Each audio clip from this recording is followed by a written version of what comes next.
Hello, everybody. Y'all get in here. I am so excited about this live, y'all. Make sure that you all share. Share with your friends, share with your family members, share. We have some amazing ladies on here tonight. So make sure that y'all share as much as you can and get this word out. Y'all know that Never Gave Denied is all about spreading the word of awareness, getting people's voices out there. And these amazing ladies are about to tell their stories, and we're gonna have some good conversation. So y'all better grab your drinks, grab your water, I got my water here, y'all. I don't drink or anything, but grab your water, get your stuff together. If you have some coffee so y'all can stay up and not go to sleep, do that. Do that. Get your Starbucks. If you have that ready, make sure y'all get that too. Y'all, we are about to have some good conversation. So make sure that y'all share this live. We are live right now on YouTube, Facebook, and now we on live on TikTok, y'all. So I just got approved to go live on TikTok.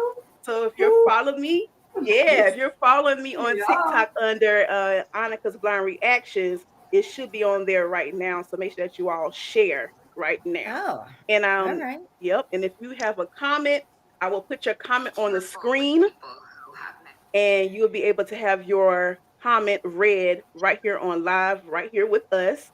And you'll get a shout out as well. If you have a question to ask the ladies, I will put your question if you're respectful, okay? Because we don't do disrespect. I will put it on the screen. I'll put it on the screen for you all, and you will get a shout out too. So, y'all, Yeah. I'm excited, y'all. I'm excited. So we're gonna hop right on into it. So, hello, everybody. It's Anukkah Laquette here, the host and creator of Never Gave Denied podcast. Y'all, before we get started with introductions, I want to first say that we are accepting sponsorships and donations. Okay, so if you would like to see me grow, see the show grow, we try to get a billboard, y'all. Okay, this show right here is changing lives, and I want to continue to change lives. So make sure that you all donate or sponsor an episode. Y'all see these beautiful ladies? Okay, I want to continue to have more beautiful ladies and more men on this show to talk about their lives and share their stories. Because y'all know that Never Gave Denied is all about sharing stories. I always share the stories of podcasters, of entrepreneurs, creatives, and community leaders. So make sure that you all send an email if you would like to donate or sponsor an episode at nevergavedenipodcast@gmail.com. All right. And also make sure to hit the follow button. Okay. Hit the follow button because now, if you have seen my last week's episode, I did announce that all of my new followers are now called undeniables. Okay. So if you would like to be an undeniable, because it never gave denied, make sure that you hit the follow button, y'all. So let's go. All right. So, disclaimer, everyone's going to respect each other. Everyone's going to have the opportunity to talk in the comment section. If you are disrespectful, you're not going to be seen on this show. Okay? So, be respectful in the comments as well. We all about love and positivity. So, ladies, are y'all ready? Mm-hmm. Yes. Okay. Okay. All right. They say they're ready, y'all. So, anybody can go. So tell us about yourself. Anybody can start. You can go No, first, Lotus, no if one. that's fine. Okay, I'll go first. I'm always like I have no problem going first, but I always love to offer and allow other people to Right. step up, right? So Right. Right. if there's too much silence, I will jump in, no problem. So hi everybody, I'm so excited to be here. What a fabulous freaking podcast and live feed to join into. My name is Lotus Banks. I'm the founder of Mindset University. I'm a master mindset expert and NLP trainer. And I really just help people master the inner game of transformation, whatever that looks like personally and professionally. And before launching Mindset U, obviously one of the biggest reasons we're here tonight, I spent a decade battling addiction and rebuilding my life from the ground up. So I always say from felon to founder, that's my journey. And today I teach other people how to disrupt those old patterns that are keeping them, regardless if it has anything to do with addiction or not, helping them disrupt that old bullshit, like we said, disrupt the old patterns that are no longer serving them, and help them learn how to reprogram their mind and rise from those ashes, so to speak, right? So that they can rise with clarity, alignment, and power. Good. Nice. Okay. That's I love amazing, it. girl. Go ahead. Happy to Yes. be here. Happy to be I'm here. happy to be here too. Happy to have you. All Uh, right. So who's next? Okay, Erica. Because like you're excited to Oh, go. Put you on the I'll just spot, jump right girl. in. I'll just jump right Right. in. girl. My name is Erica Oresky. I'm the founder of This Naked Tribe. Uh, I just help people with. It's just. Let me start from the beginning. Okay. Where I've come from, it's like I addiction, all this that journey of just not knowing where to go at such a young age, and it started, you know, at I would say 11 years of age and trying to find connection. And it just took me down a really horrible path of a bunch of other dark places. And I Mm. continued the path of drugs and alcohol until I was 50 years old, 58 years old. And I am going to be sober Thanksgiving of this year, and it'll be 2 years. And it's just been a magical journey. And I help people with all sorts of just but the beauty of it is like I don't know where I'm going. Like I bring in that clarity of the divine, God, the universe, and it's almost like every day I get put in a different situation. It could be coaching around alcohol. It could be helping teens. It could be right now I'm helping with nonprofit organizations with transitional living folks. But it's the whole thing is just beautiful. The path is beautiful, and I wouldn't give it up for the world. All that darkness, it's like you really can regain your power and just live an amazing life. And if I can do it, anybody can do it. So yeah. Mm. Right. Yes. That's beautiful. All right. Who's next? I don't want to Yes. call nobody out. Okay. I'll go. It's me. It's my turn, I guess. Hi. Hello. Thank you so much for having me. I'm so excited to be here. My name is Jacki Fleniken. I'm an alcohol freedom and transformation coach. I tell people I'm most qualified to help the person I used to be. Mm. 3 years ago, I was very much into a deep state of depression. I'd always been a beer drinker, but I fell into a really dark hole, and I was drinking on average 12 to 13, maybe 14 beers a day. So I went on a journey in 2023, and I put my head down and I thought I have to figure out something to change my life, because if I don't, I'm going to end up like the gentleman. I was at a celebration of life in July of 22, and it was for a gentleman who had passed away from alcohol addiction. Mm. And they all got up there in front of the room, and we were all drinking beer. It was a 1 o'clock celebration of life, and everybody's drinking alcohol, and everybody talked about all the stupid stuff the guy did in his life when he was drunk, instead of all the beautiful things he had done and contributed to. And I remember sitting there in that room, and I thought, is that going to be me? Mm. Is that going to be the legacy I'm leaving for my children? So I called a friend who I knew had quit drinking, and it went to voicemail. And we played phone tag. So when I went on this journey, I found a science-based methodology, and I dug deep, and I did some stuff with Tony Robbins, Matthew McConaughey, Dean Graziosi, just name after name, because I just knew if I don't change my life, I wasn't going to be alive to see my future grandkids. Mm. So when I decided to become a coach, it was because I was never going to forget the 53-year-old woman that was sitting on my front porch 3 years ago, desperate to find someone to help me. And this is when I get emotional, because I don't ever want anybody to think that they don't have a safe space where they can land with somebody who has lived through addiction, who has gotten through to the other side. And the other caveat in my life, ladies, and everybody who's listening, I was a bartender for 12 years, and now I'm an alcohol freedom coach. So I know the good, the bad, and the ugly about alcohol. And I can show you a way that I can help you, guide you. And that's the biggest thing. I just tell my story because I know that people sitting out there are suffering in silence behind a mask. And you think you should live in shame, and you think it's your fault. And I'm going to tell you right now, it was not my fault. It was not anybody's fault on here. This is a substance that is addictive that nobody told us was addictive. Come on now. So I'm so pleased to be here. I'm so happy to be here. And I love all you ladies. So that's me. Oh, that was beautiful. Thank you so much for sharing your story with us. All Thank you. right. Now, Harmony, it's your turn. Hello, everybody. My name is Harmony of Prophet Harmony. My brand name is HAE, the Prophet, and that stands, of course, for Harmony, which means balance. Abibi means intercessor before the judge, and Ekundayo means my sorrow has turned to joy. And so, short story, who I am, I am the total restoration architect. And so that's mind, body, soul. I'm the prophetic internal and external coach for transition and transition. And so the change doodle that catches all the nasty, filthy, the filthy stuff. I can't carry your baby for you or your burden. It's yours to carry, but I can help you coach through it and help you catch it. And so I believe in the wonder working power of personal accountability and radical self awareness. I'm an artist, I'm a spoken word artist. I am the author of 2 books. My first book is Read Me for Filth: How to Drag Your Own Self Out of Your Own BS, but that's not what the title says. You got to look up the title to see the full name. Okay. And All then right. my second book is I Know What You Want, but an Ass Is All You Need: Faith, Trauma, and the Unlikely Road to Redemption. That's beautiful.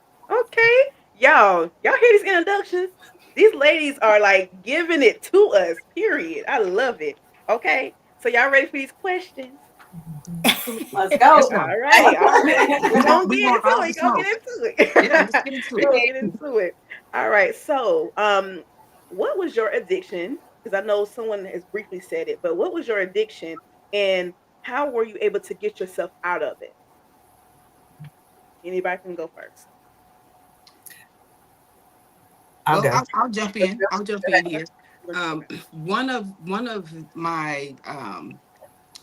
my requests to be on this show was I asked if I could be honest, if I could Yep. be honest about all of the addictions. And if I couldn't be honest about all of it, I didn't want to tell a partial truth.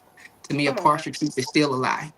And so when we talk about addictions, not only was I addicted to drugs, I was the let me see how I can put this. I was the logistics manager, the Gerber baby jar Mhm. that you can put the stuff in and Mhm. sell it for a profit, Mhm. or the trees with the seeds.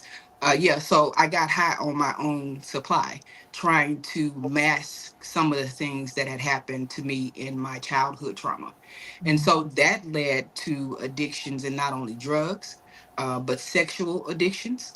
That led into, and that's hard for a lot of people in my lane, which is the ministry lane, to Mm. admit. I know what it feels like to do the prostitution, not because I was a streetwalker, but I knew who to text after 12 o'clock and say what you was doing to get what I needed. Still prostitution. The drugs. I was addicted to being depressed. I was addicted to Mm. being or having low self-esteem. I was addicted to being a victim. I would try to save you, and then when you flew off because you had been nurtured, then I was upset. And so there was this victimhood mentality that I was addicted to, that I had to work through. And so I think it's very important, as we are discussing some of the triggers and some of the things that we reach out to in order to comfort ourselves, that we actually talk about the range. It's not just drugs. Some people I'm gonna get in trouble. Some people are addicted to church and the emotional high that they get on Sunday mornings from being stuck Come with on. hoops and hollers to a Hammond, but there's no change. So I'll stop right there and give somebody else a chance to talk. Before you say that, before anybody move on, Like, yes, come on, y'all. Because you know what? The thing about it is, people are addicted to drama. Because I said addiction, I didn't say a specific addiction. I said all addiction. Okay, addicted to drama, addicted to sex, addicted to everything. Church, where people come on. I ain't want to get too much in that, but I'm just letting you know. Yeah, We're gonna talk snaps for about it. that. We're gonna talk about it. Snap, snaps for that. Snaps for that. Cause baby, yeah, people do the most. All right, who's next? Yeah. All right, I'll go. All right. So my main addiction was alcohol. Definitely. Started out at a very young age, but then I quit in my 20s when I had my first 2 kids. But then the other one that came back and forth was cigarettes. So I was able to study under science-based methodology. First, I got rid of the alcohol, but I had to get a lot of knowledge in me before I made the decision to jump off the train. And today would have been 2 years ago, 4 months. 2 years and 4 months ago was the last time I had, by my choice, alcohol. in this kitchen. Good. This is where I have done all my healing. That's why I always stay in my kitchen. I'm so not normal. I know this is like, hey, welcome to my kitchen, but this is where my healing happened. And then I decided that, I wasn't going to do both at the same time. I thought I'm not going to shock my system and take the cigarettes and the alcohol at the same time. So maybe about 9 months later, I'd use the same methodology to really understand why am I smoking so many cigarettes. At that point, I was down to about 7 a day. So March 18th of 2024 was the last time I had cigarettes. So, I mean, I just am so thankful that I was able to get those two substances out of my life, because it was very controlling. When you're sitting there addicted to a substance like alcohol, and you're rotating beer distributors, because we in Pennsylvania, we would go to beer distributors to buy it, and I'd rotate it because I was embarrassed. And I got really smart too, ladies. At one point, I was like, I'll be smarter. I'll buy 2 30-packs at a time. So instead of going every 2 days or 3 days, I would go every 5. I know, right? Ooh. I'm gonna get to. I actually at one point was I have friends of mine who are pretty heavy drinkers too, that I used to drink with all the time, and we were actually going to talk to the beer distributor about delivering it to us. That's how pathetic I got, right? So so that was definitely my poison was the alcohol, and it's way behind me, thank goodness. That's amazing. Thank you. All right. You're welcome. Who's next? I'll jump in. All right. I loved what she said about you could be addicted to anything. That's always what I start my conversation out with, is when I'm speaking and doing events. It's like, what is consuming your mind 97% of the time? And that is usually what you're addicted to. It could be anything. It could be sex, drugs, drama, screen time. And for me, it was, since it started at such a early age, my family life was just very different from a lot of people. I grew up in a hippie commune. My mom was a single mom. She struggled. My stepfather molested me. So for me, it was always escaping reality, going into the woods, going in with animals, getting that understanding to, like, almost grounding at a certain age, right? But then it turned into, like, I'm 11 years old and I just wanted connection and I wanted to be part of something. And that was, oh, look at these kids, like, at the park smoking pot and doing drugs and drinking and all of that. I want to be part of that. And that's what I did. And that's how I joined my life as far as addiction and escaping reality. So it was drugs, alcohol, any substance. I think the only thing I've never ever done was fentanyl and heroin.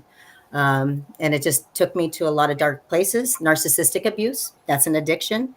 I never healed from that as a young adult. And I then ended up having 5 years ago a very toxic, narcissistic, mentally and physically abusive manager. And I kept questioning myself, like, why am I here? Well, because I never healed. I was addicted to, like, I was attracting that, right?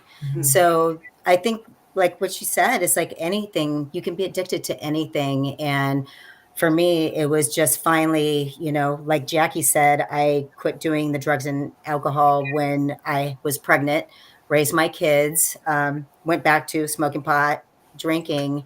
But I knew at age 50 that something needed to change. And that was when I was suffering from cognitive dissonance. And that is what made me sick physically for 7 years until I gave up the alcohol using the methodology that I did. So, and that's what I coach around. Wow. That's awesome. It is awesome. Yeah. Powerhouse women. Powerhouse. A lot of stuff. Okay. Yeah. For real. That's amazing. Loud and proud, so other people hear it, right? It's like, that's the whole thing. Like Jackie said, suffering in silence. It's like, I will tell you everything about me so you can get the understanding that you're not alone, that you can heal, you can be resilient, you can sparkle again. So That's good. Before we move on, it sounds like a noise in the camera. I don't know. oh yeah, a little crackle. Yeah. I'm gonna see if I mute mine. And Okay. Yeah, everyone mute theirs. Oh, Okay. who just muted? Oh. It just went away. I didn't mute anything. Let's see. I didn't either. I didn't either. Oh, I unmuted. You know what I mean? Okay. And magically went Alright. away. It's gone. Yeah, it went away. Okay. Well, okay. Yeah, now it's back. Oh, now Let's it's see. back. Hmm. I Maybe don't we know. can mute and take turns when we speak. Okay. I don't know if that would work. Yeah, that probably will work. Okay, so when someone speaks, then just mute your mic. But for right now, I don't hear anything. So Yeah, I don't hear anything. You So, want to so giggle, while, unmute. yeah, so while we're testing, I would like to piggyback off my sister here about silence okay. because silence, Matter of fact, before you do that, I want Lotus to do her introduction, and then you can okay. do that. Yeah. Okay. You go ahead, Lotus. Awesome. Gosh, this is like I love these opportunities because it's like, how do you explain the destruction that took place and everything thereafter in 3 minutes or less, right? So it's always a wonderful challenge. So I dabbled a little bit in like light stuff, like alcohol as a kid first, right? Like alcohol and weed, like the usual. I don't mean to say it's light, like it's not dangerous.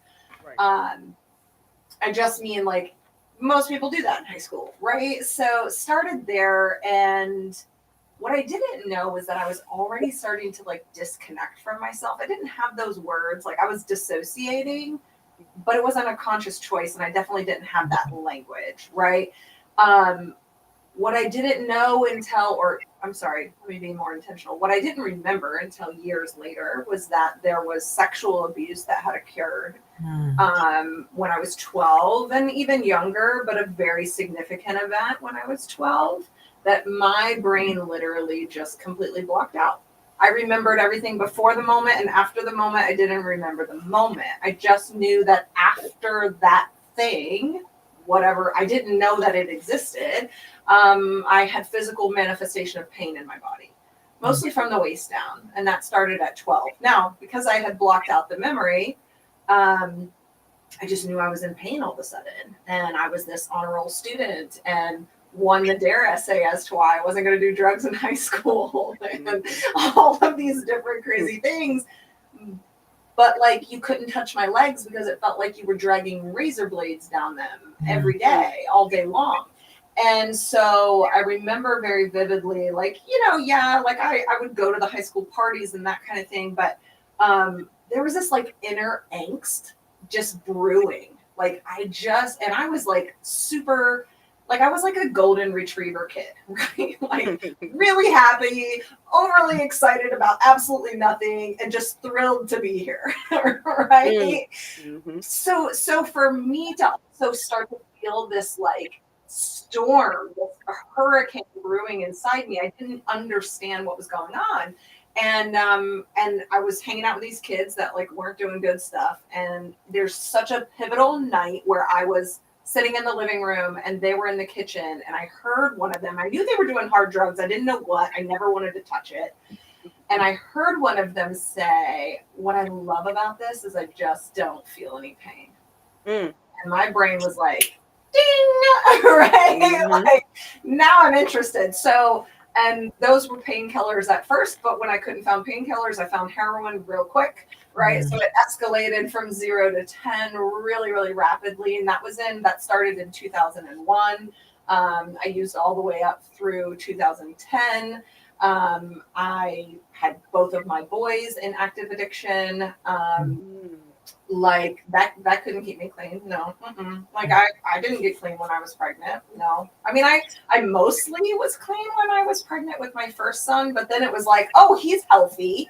So like, it really can't be that bad. Like the insanity, right? The self-deception that is required to like do this lifestyle, right? Is so demented. And just, that's what it is, right? It just was what it was. So my kids couldn't save me for sure. And it really wasn't, I refer to it as this 30 days of hell, right? We all have a pivotal moment when enough was enough. But for me, it was all of these different things that happened in a 30-day time period that I just couldn't take it anymore, right? And that was, I had stolen from an employer, and The cops were looking for. I was stolen from an employer. The cops were looking for me. My parents decided no longer to speak to me. I had never been in trouble with the law. Again, golden retriever. Even though this was like, because for the most part, the public didn't know I was strung out. Right, I was so functioning until I wasn't. Right,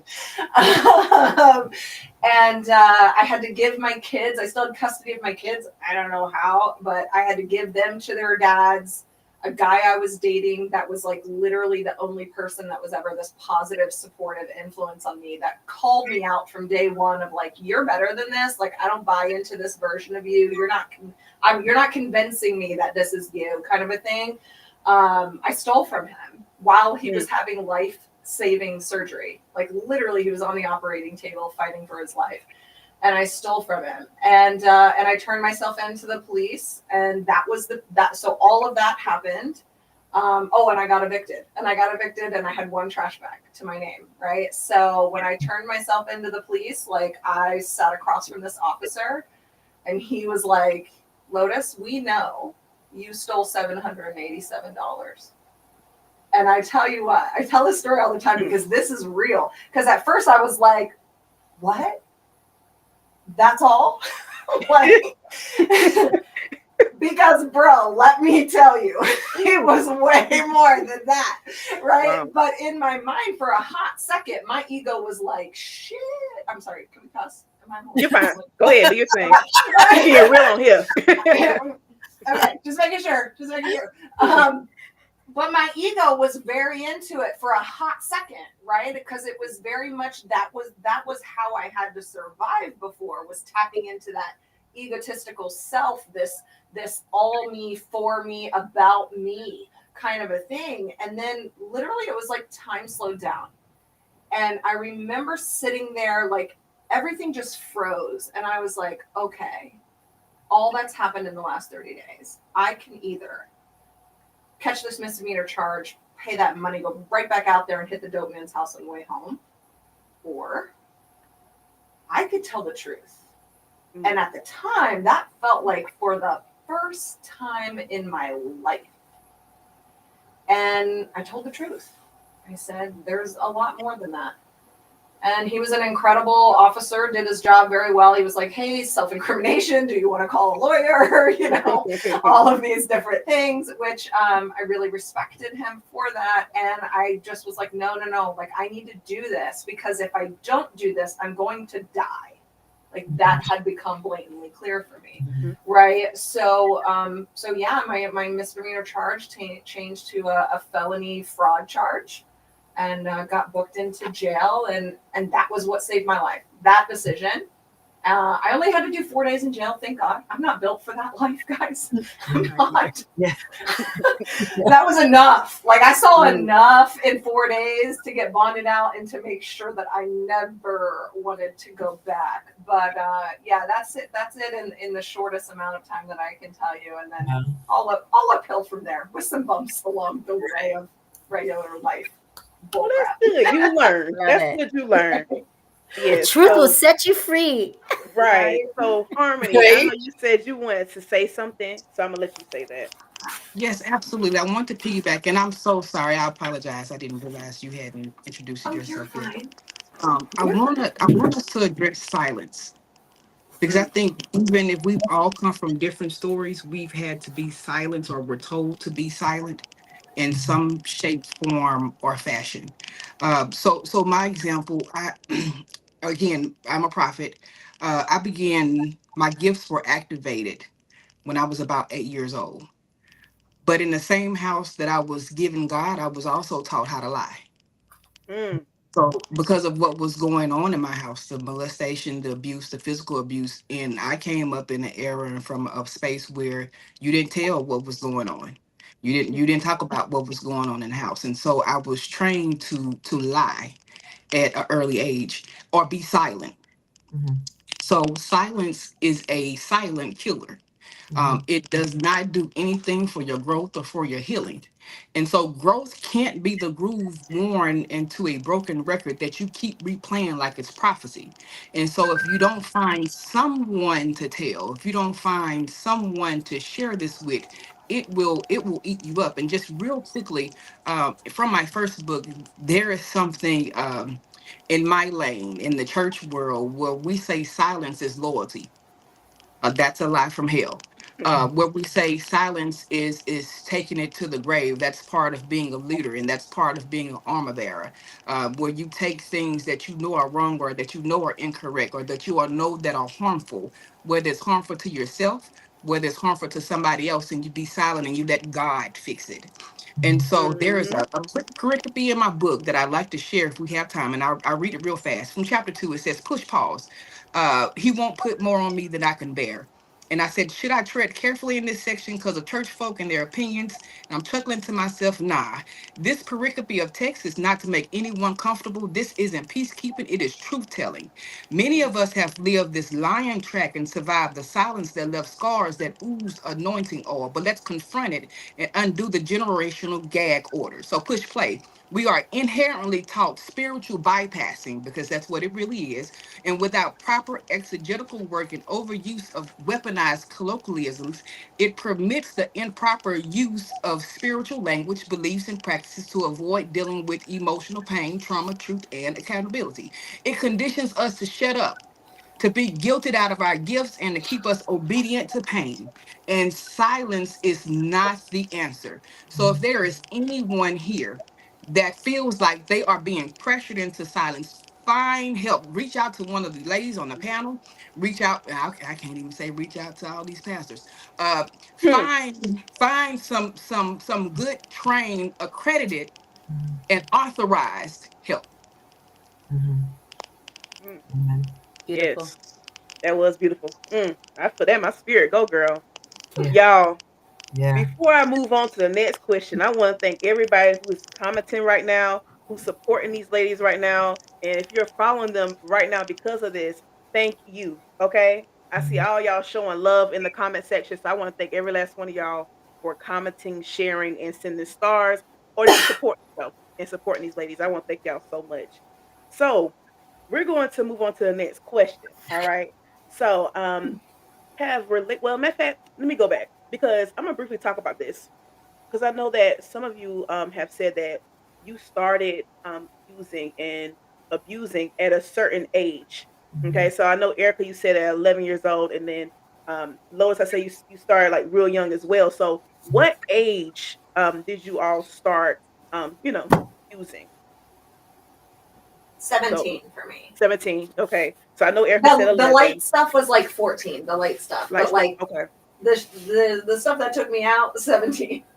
17. I Okay. was right out of sixth grade. Mm. Okay. And it wasn't just drug and it wasn't just alcohol. It was like back in the day, I'm gonna date myself. Black beauties, cross tops, that type of stuff. Alcohol, pot. Things like that. Okay. I would say, I remember when I was 13, my sisters made me do half shots of Jack Daniels because they were having a Mm, party and my parents were out of town. So then in high school, it was really bad in high school. I was an athlete, but I would go to track meets on invitationals on Saturdays hungover. And I'd smoke mm, cigarettes too in high school. Some of these people who might be listening, if you guys knew me in high school, might not know, but we'd finish our field hockey game and me and another field hockey player would find somewhere to go smoke cigarettes. So it started really bad in high school. And in high school, my group of girls, we were called the Brew Crew. Like everybody called us to know where the parties were. So I was pretty bad in high school. Yeah. mm. Okay. All right. What about you, Harmony? Well, I tell everybody I didn't find God like most people did. I found God in hell. And Mm, so some of these attacks happened when we're young. I was taught scripture by being molested. So my stepfather would take me in the room to teach me scripture. And because Mm, the door was being closed and I was reciting a psalm, then there was no questions asked. And so, what do you do when you become a sexual addict because itch was activated that you didn't ask for? So you begin finding objects and whatever you can get your hands on to satisfy itch that you didn't even start, nor did you want. As I got older, high school, my senior year, is when I started drinking alcohol and when I started smoking weed. That's when I got a little freedom because by this point I was scared of the dark. So Mm. I would sleep with men, I would sleep with women, I would sleep with whatever that kept me from being alone. And so that's when the sexual addiction started. I was touched by both as a young child. And so my body responded to both. And so without therapy and without healing, I scratched the itches any way that I knew how. And so a lot of us have things that started when we were older. And so I want to bring awareness to some of the children that are dealing with things that they don't know how to deal with. So they go search for comfort in those things. And so that's why we don't judge. We help, we assist, we coach. I think all of us are Mm-hmm. coaches, but we don't judge. You never know anybody's story. Yep. No, and Harmony, can I Mhm. piggyback off of that real fast? Go ahead. Um, Yes. I think also like being molested at such a young age, my stepfather as well, my first one, you're so young and you don't know anything, right? You don't know what's right and what's wrong. Hmm. And you don't even know what to say. Like Hmm. until you get a little older and you see how other families and how other adults behave with their children, that you start going, God, what's wrong with me? And the gravitation, right? The Mm-hmm. being promiscuous, um, that triggers right at such a young age, and it fully moves on to sex addiction. And yeah, I'm glad you brought that up because I feel like there's not a lot of people that talk about that part. Hmm. They just talk about I was molested or I was sexually assaulted, but the ingrained things that come from within of what has happened to us at such a early age. And so for anybody that is watching, there's nothing wrong with you. If you Right. Mm. are being There's nothing wrong with you. If you're curious and you think you're like your friends are going, what do you want to do? Hmm. It's coming from somewhere. And it's usually Hmm. being from molestation. So I loved how you said to reach out and find the safe space, find someone that you can speak to. Mm-hmm. You're right. Question. Let's see. Harmony, is that your mic? Turn Let's off your try mic to real see. quick. Mm-hmm. Mm-hmm. Yeah, it's your mic. You have a microphone in your phone. Oh, you do. You okay? Remove that microphone. You might have to put it back in. Now. Yeah, we still hear it. Okay, remove the microphone. Okay, Okay, now so say something. Oh yeah, it's yeah, tested, yeah. We but still hear it. there's no mic. There's no mic now. Hmm. It could be your phone. I'm not too sure. What I want you to do is Mhm. like exit out of the live and then come back in. Yeah. Okay. Oh. I'll put you back in. Yeah.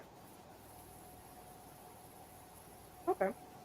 So while she's doing that, I'm gonna ask the question that's gonna piggyback off of the age. So since you all started younger, what advice would you give parents of parents who have children who may be going down the path of substance abuse? And what advice, like, what would you tell them? What advice could you do to help the parents out that could potentially get the kids on the right path? So anybody can go first. That's a tough one to answer because it's like, It is. and here's the reason why. I was a drinker up until, 2 years and 4 months ago. So, I mean, I was that parent. I'm going to be honest, as I told my kids, if you're going to drink, do it at the house Mm, because I knew I did it in high school. So if the parent, if the parent is not a drinker, the answer is going to be different. If the parent is a drinker, the parent that's drinking doesn't think that drinking is bad because they mhm, probably drank in high school.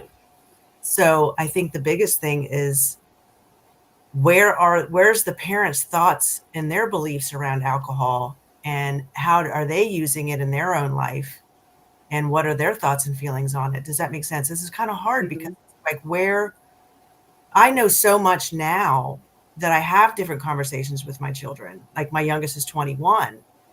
So, but they've seen the transformation in me. They saw where I was and where I am now. So I'm not really answering this question yet because I'm not exactly sure based upon, it's really, what is the lens of the parent? So if the parent doesn't drink at Yeah. all, right, and the parent's not a drinker at all, then they can really go in and explain the benefits of what life is like without drinking, because they live in that, they've lived in that. That's what their experience is.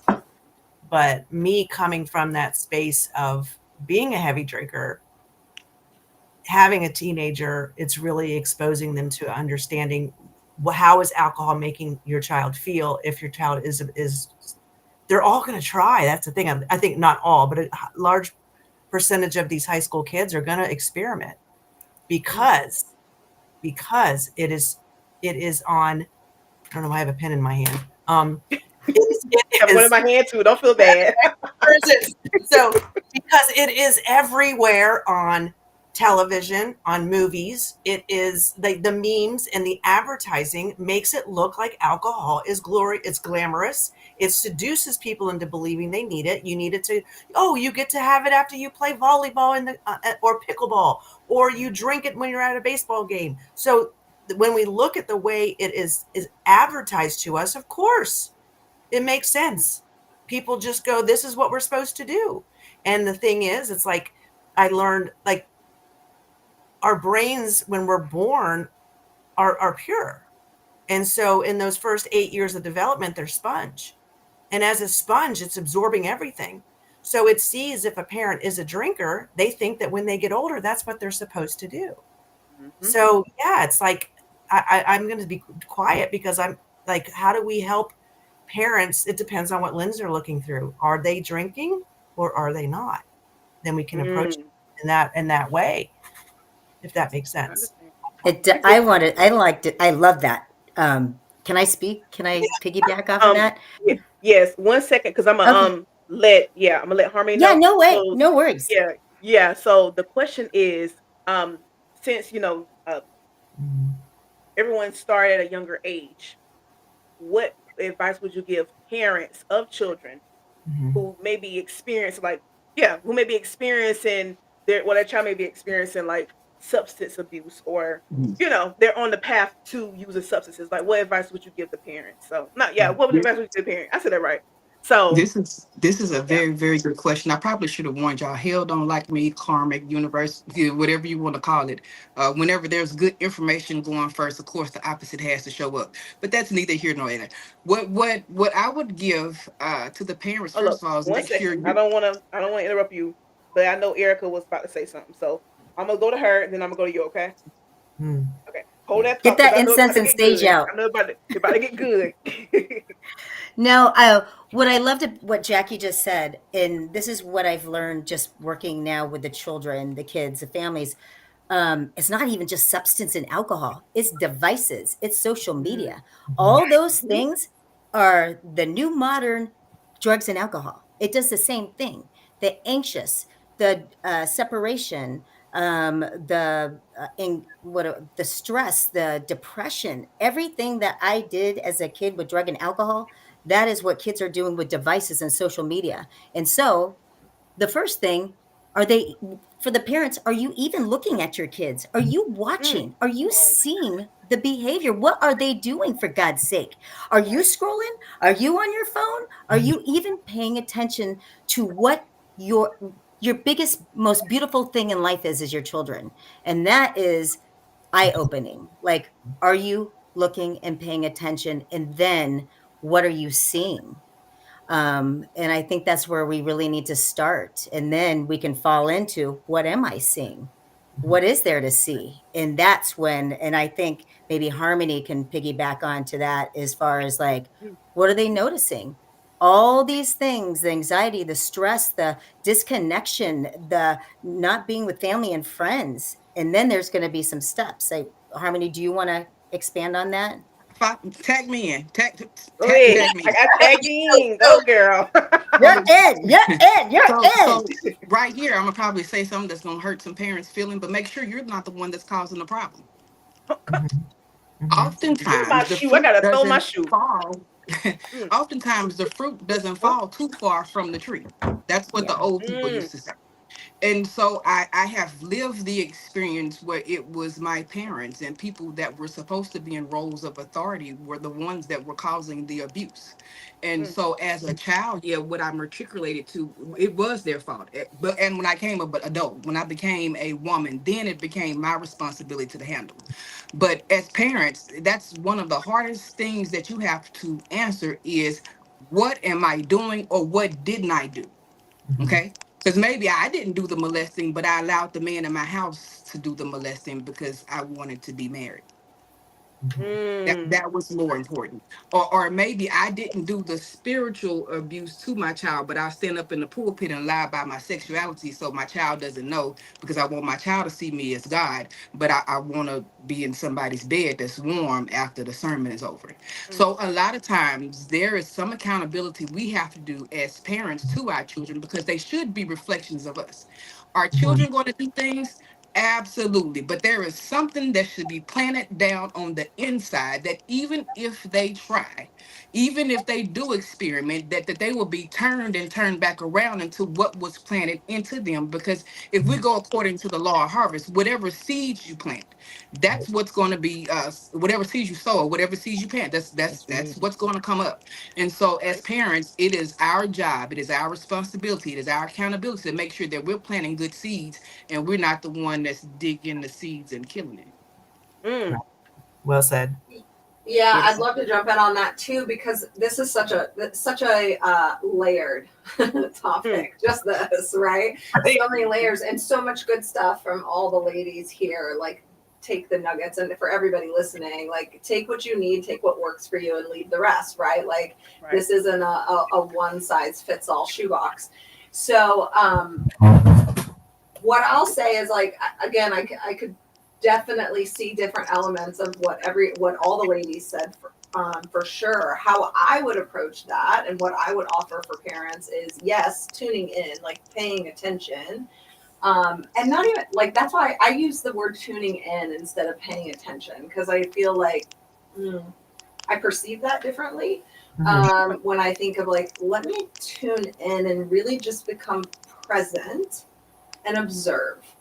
Like, step out of your body, be in third party observer position, and take a look at what is going on in your household, Mhm. right? And then from that place, you have choice, Mhm. right? You have choice from that place. And I would invite you to pay attention to what you model for your children, right? Because especially from 0 to 7 and 7 to 14, Mhm.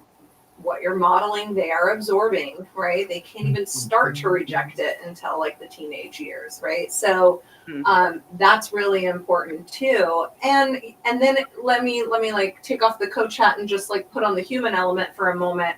For me, what was really fascinating and also extremely frustrating for me was that I didn't even know how many different people in my family had struggled with different addictions, all the kinds, until I was like multiple years not doing heroin anymore, you know, and mm, that was like a hidden topic.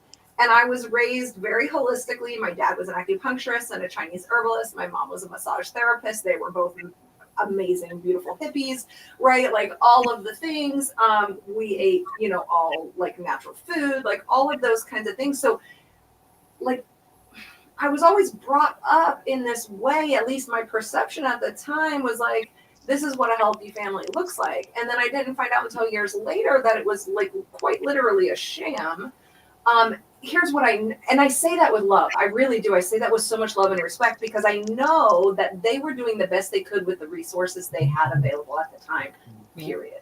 Internal right. resources, period. Mhm, We're all doing the best we can at any given moment with the resources we have available. So I held a lot of love and space for my parents for that reason. However, when I started to change my life, already having two children, I was like, I think all of us that are parents and have been parents and raised kids, we approach parenting a couple different ways. We either like take the things that we like that our parents did and go, okay, we're gonna keep those. We're gonna do that again, right? And then we're gonna go, oh, all this other stuff that I hated, we're gonna throw that out, right? And then we also go, I really wish they would have done this, Right. and then we do that with our kids, hopefully, right? So here's what I'll offer.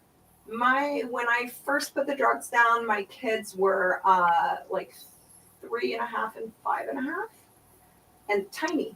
Like their brains could not understand the conversation that mom was about ready to have with them.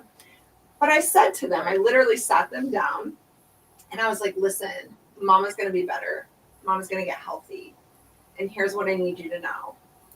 If you have the courage to ask me an honest question, I will have the courage to give you an honest answer. And if there is anything I did right as a parent, it was that. I reminded my children of that agreement every year. They it's so unconscious to them now. Like they know that they know that they know that they can come to me with anything. They can share anything with me. I am not going to ridicule and judge and criticize them.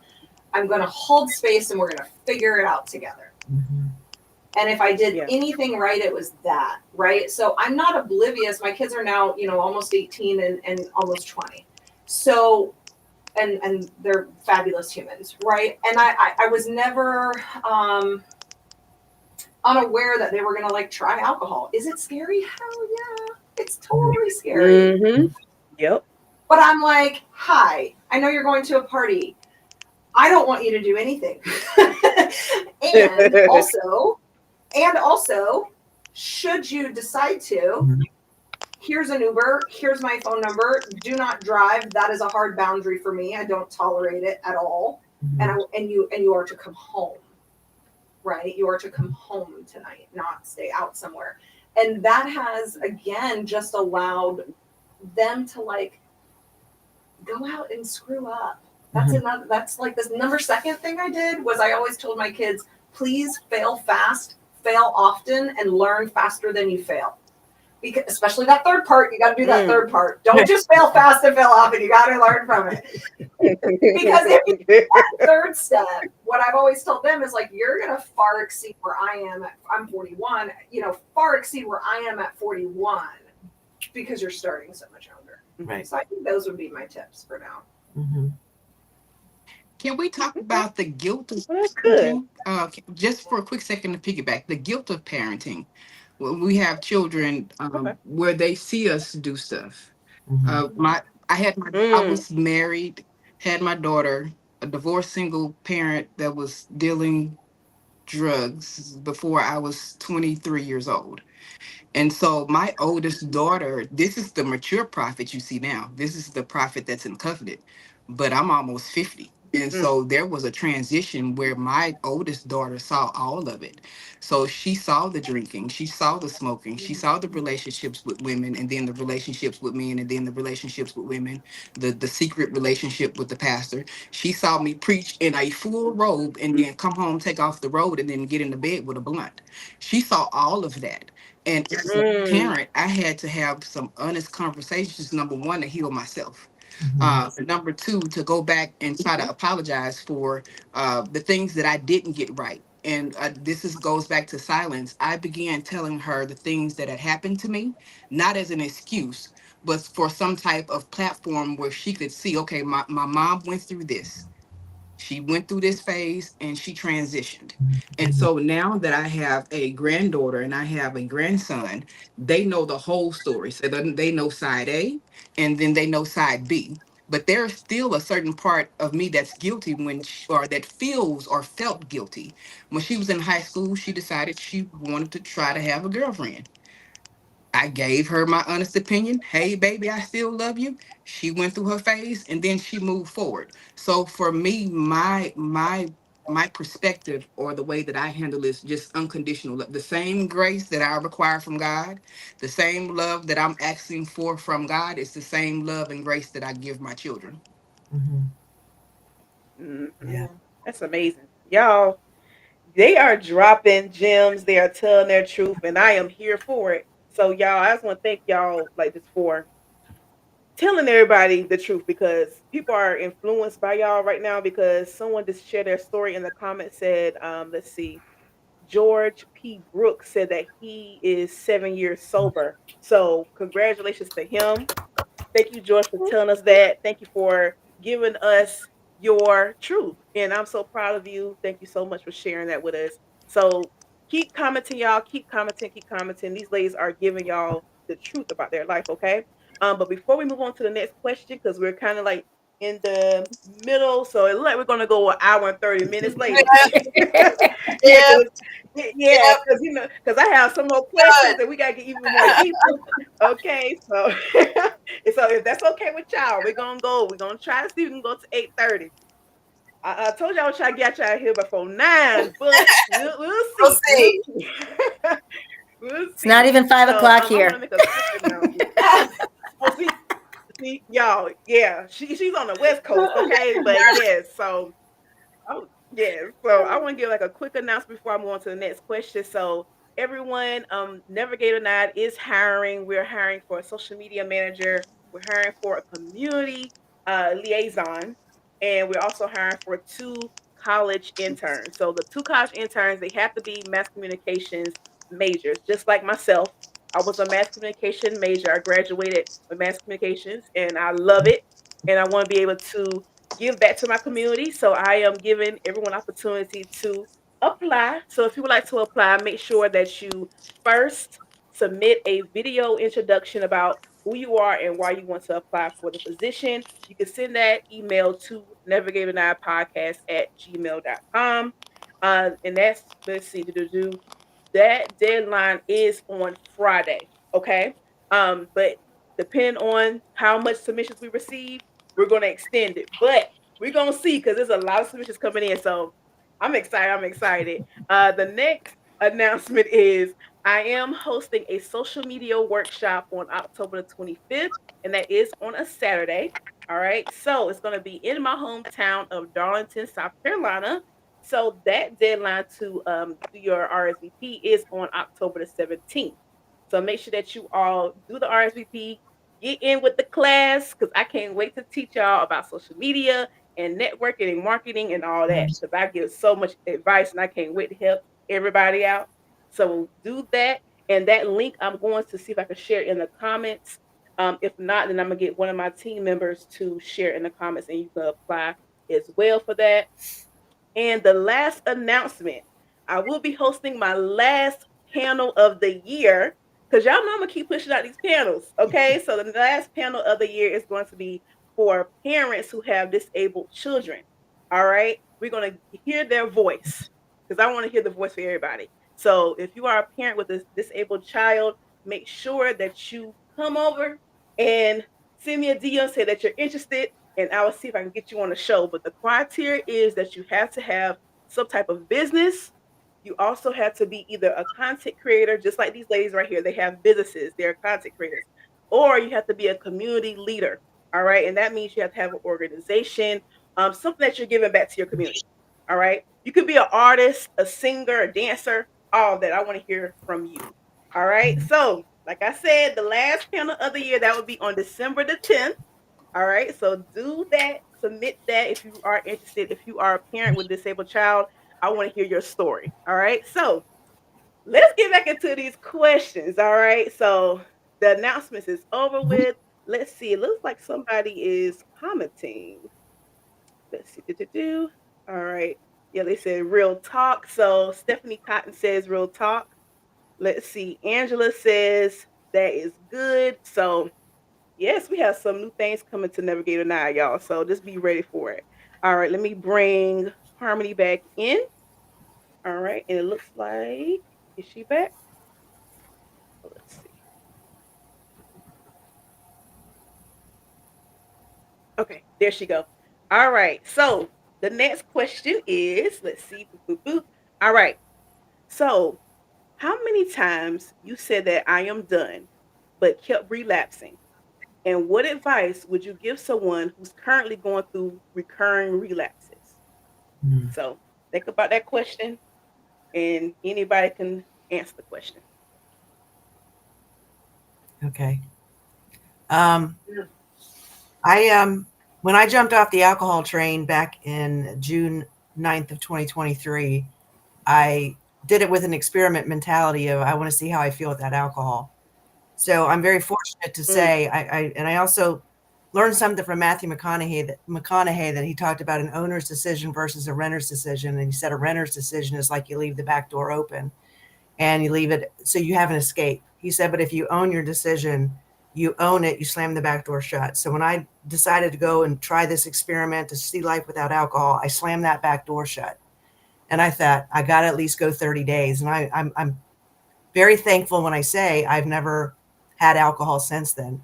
One time I actually had it once when it was served to me in a restaurant in Charleston, South Carolina, but I only had one sip. And I knew that I knew within 90 seconds that there was alcohol in that beer. But what I want to say to people, I don't use the word relapse. If I have a client or I talk to somebody and they end up having a drink or they, if they mindfully decide to have something, we call it data points. And I say, what data did you collect? Because there was something that probably triggered them to drink. So I say to people, if you relapsed, it's because, or if you drink again, or if you get those data points, it's because it's hardwired into your brain. Because our subconscious controls 95% of what we do. So what I had to do was I had to go in and I had to take that ginormous skyscraper that I had these beliefs about why I needed alcohol. And I had to break it down. I had to destroy it. And as I was destroying that and having to take all the rubble away, I was building another one. So if you struggle with this back and forth, it's because you're focusing on willpower and you're not focusing on your behaviors. Your behaviors, what your focus is, it's not on how you want to feel around your relationship with alcohol. And that's the key point of what I teach. And what I was taught was, how do you want your life to look with your relationship with alcohol? And so I had to really dive in. And what I do is it's knowledge first, it's behavior, it's knowledge first, it's emotion and feeling, and then it's drop the behavior. So when I work with my clients, just as I did with myself, it's not about dropping the behavior first, because willpower is finite and it will give out. So if you're just playing that, if you're going back and forth with it, I'm going to guess to say that you're focusing on the willpower instead of really diving into the reasoning why you're drinking and what beliefs that you have around alcohol.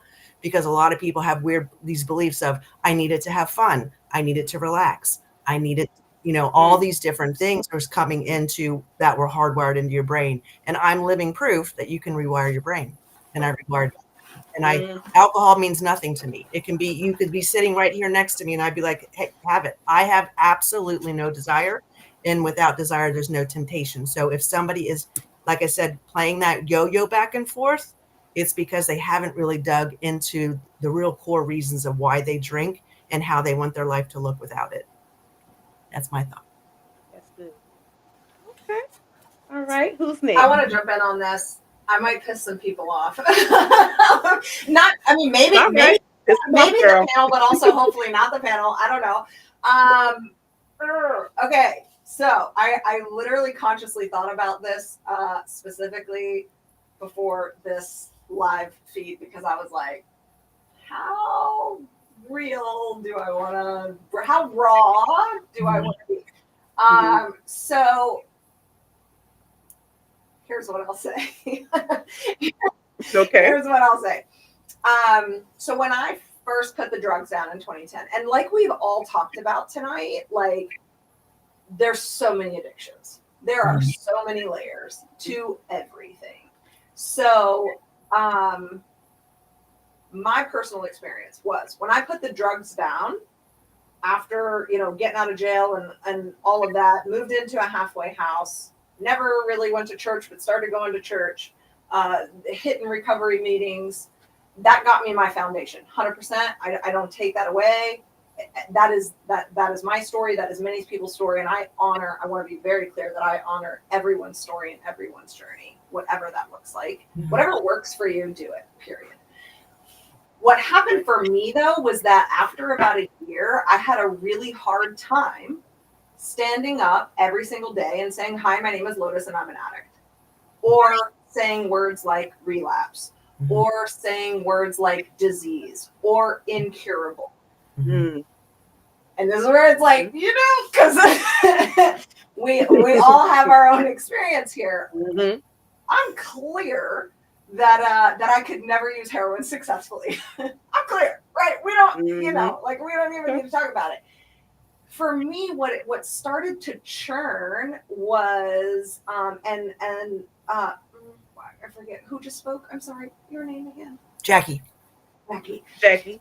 Oh. Jackie just mentioned it a minute ago, like the unconscious mind, right? So I'm a neurolinguistics programming trainer and master practitioner, and literally that's all unconscious mind work, right? Subconscious and unconscious mind. So I work with people on the 3 deepest layers of the mind, which is identity, values, and beliefs. Mm-hmm. That's where I start. Because like she was saying, like behavior's cool. Don't get me wrong. Like you can work on behavior and results and everything you see out in your environment. But man, if you don't got alignment with the unconscious mind's just going to be like, that was cute. You didn't learn. Right? Mm-hmm. Because the unconscious mind's whole job is preservation of the body. However, it's illogical and irrational. Mm-hmm. So that means sometimes it does things that are super unresourceful because it thinks that's what safety is, and it's not. Right. Right. So then it just becomes, so if we strip away these labels, I'm just offering, if we strip away the labels of relapse, if we strip away the label of addict, if we strip away the label of disease, if we strip away those labels, what is actually going on underneath? Mm-hmm. It's an identity problem. It is an identity problem. It is who you have behaved yourself into through patterns, which now your brain goes, this is the pattern we do. Literally, everything is automatic. 95% of what we create is literally on an autopilot program in your brain. It's just a pattern. Mm-hmm. So here's what's so cool about that. That means that if you can go, hey, I'm the problem, then that also means that you are the solution. It doesn't exist. Come on now. Somewhere. It doesn't. If I'm the problem, I am the solution, period. Right. So when I think about it, like, so that's where I was going to say, like, I don't really like to use words like relapse, because relapse from what? Again, words are powerful, right? It's about ownership of language and identity for me, right? So like, yes, I walked through addiction years ago, 100%. It was freaking miserable. But I don't personally identify with that label anymore. I see it a part of my story, but not who I am. It's something I moved through. Right. And because language is powerful, I choose, you do whatever works for you, everybody listening, but I choose to speak from the version of me that I am today. Right. Like I know who I am. I know that that's no longer me. Right. So when I think about like, oh, people, so if I was to reword your questioning, it's like people that still struggle. I got a great process for this. Super easy. Takes less than 10 minutes.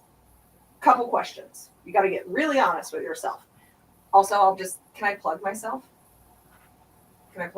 Go ahead, do your thing, girl. Okay, so I'm a best-selling author. I'm a best-selling author of the workbook on Amazon called Unleash Your Inner Renegade.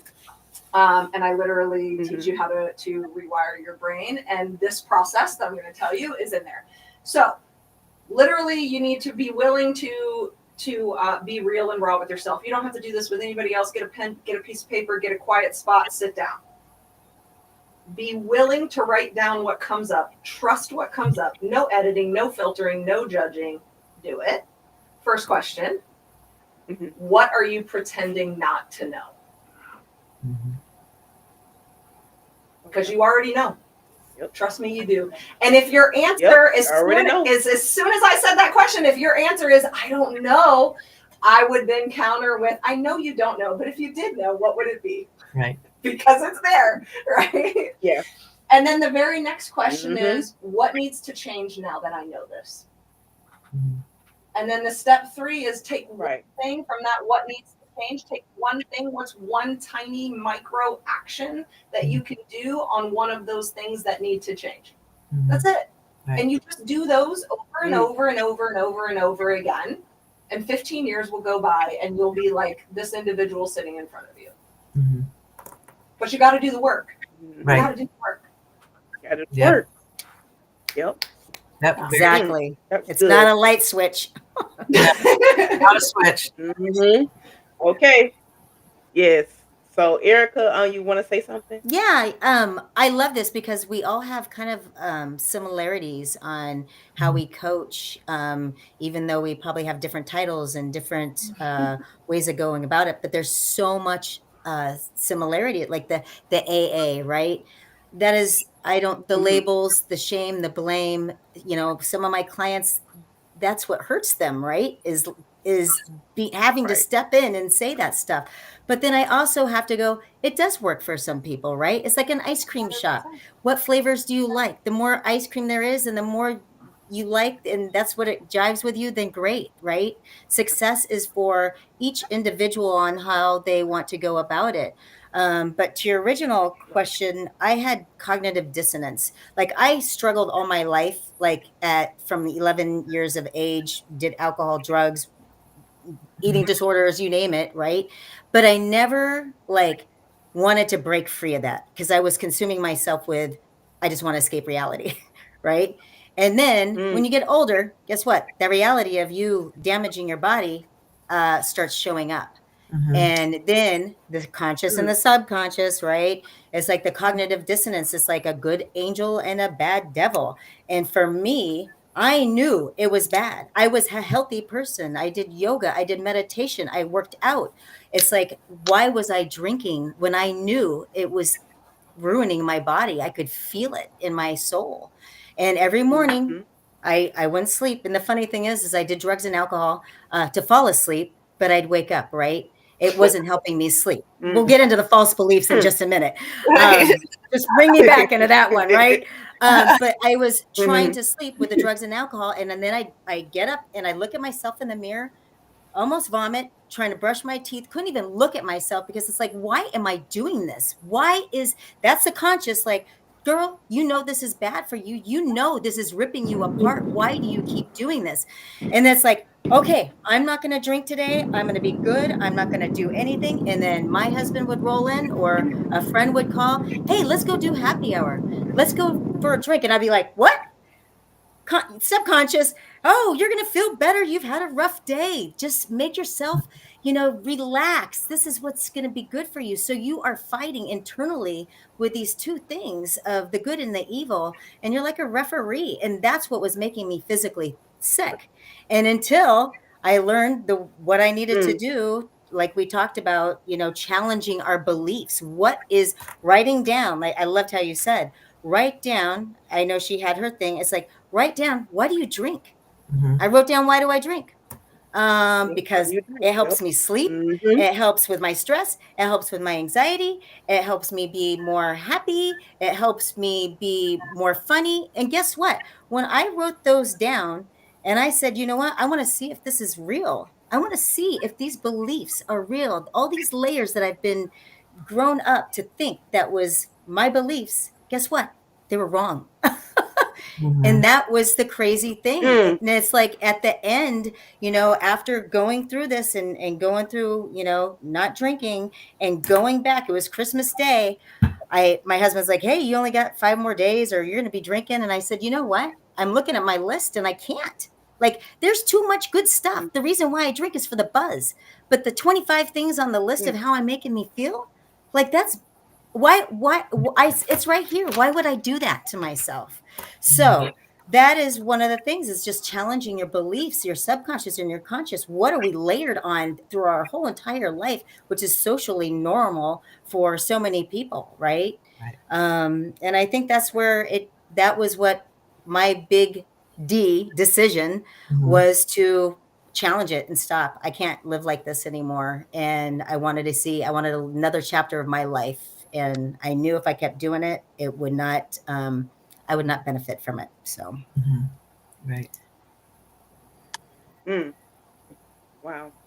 Y'all, I just thank y'all, man, because this is beautiful. Y'all like sharing stories and y'all helping people, and people are literally telling their stories in the comments, and I'm like, I'm trying to put as much as I can on the screen of people talking about they like food addiction and Right.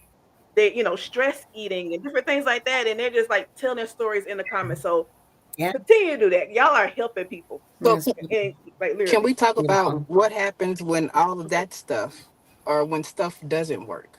Mhm. So Mm. so for me, That's what I want to talk about. I was going to ask the next so question. for Go so for ahead. me, so for me, affirmations, it didn't feel like it was working. I was just standing in the mirror crying at Mm, myself. I was going to go work out mhm, every day. I was working 3 or 4 jobs so I wouldn't have to mentally think about what was going on in my brain or making my brain slow down. None of that stuff worked. I laid out on the floor and I cried on my face, and it still felt like it was not working. And so, anybody who is in the comment section or who is watching, where they feel like they are in a valley moment where they will never see another mountaintop, just keep going. Be ye made holy. This is holy ground. This is a holy space. And so, a lot of times when we look at the word holy, if you actually do the root word work on it, it's WHOLLY, which in English means whole. Be ye made whole. And so I have not, and we've asked about what do you do when you relapse. I have not forgotten one thing that I used to do. I die daily to my flesh. And so, no, I have not forgotten the mm, recipe for the Gerber baby jar. I have not forgotten what good weed smells like. I actually, I'm gonna be honest, mm, I like the way it smells. I have not mm, forgotten the way a man feels or the way a woman feels, because now I'm in a prophetic. But to piggyback off the other young lady, I made a decision. I made a decision, and then I went into covenant with my decision. And so now my calling and my covenant is more important than what's calling me in my other ear. And so once you make a decision, right. 10 toes down, stand Mhm. on your decision, and then go forward. Will you have, or will you have that urge? Yes. Will you have that temptation? Absolutely, because sometimes, oftentimes, a lot of things will come back up until you have passed the test or either learned the lesson. And so, yes, you may be Mm, offered a drink. It's up to you to decide whether you're going to take the drink or not. Yes, another oh, person may come, another body may come.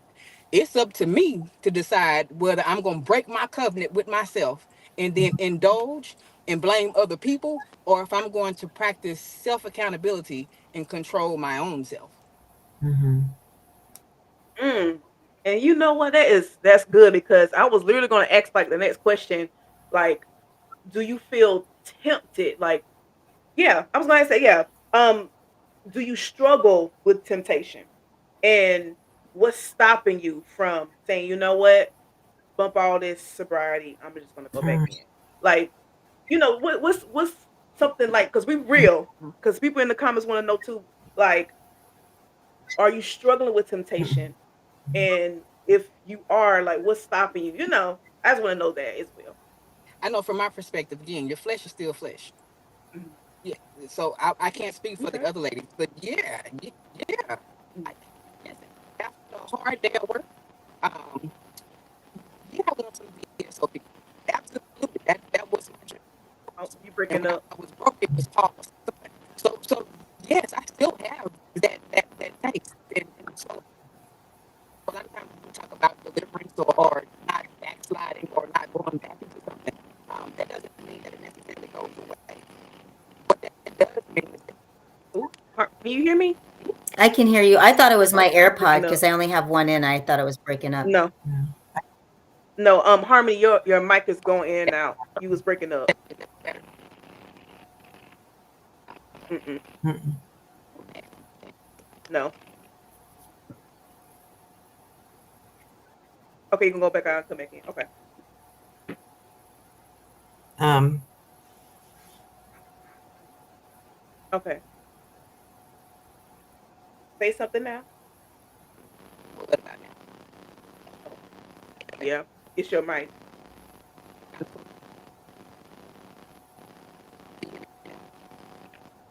Yeah. It's your mic. It's okay. Um, yeah, it's not better. Yeah, so can you hear me now?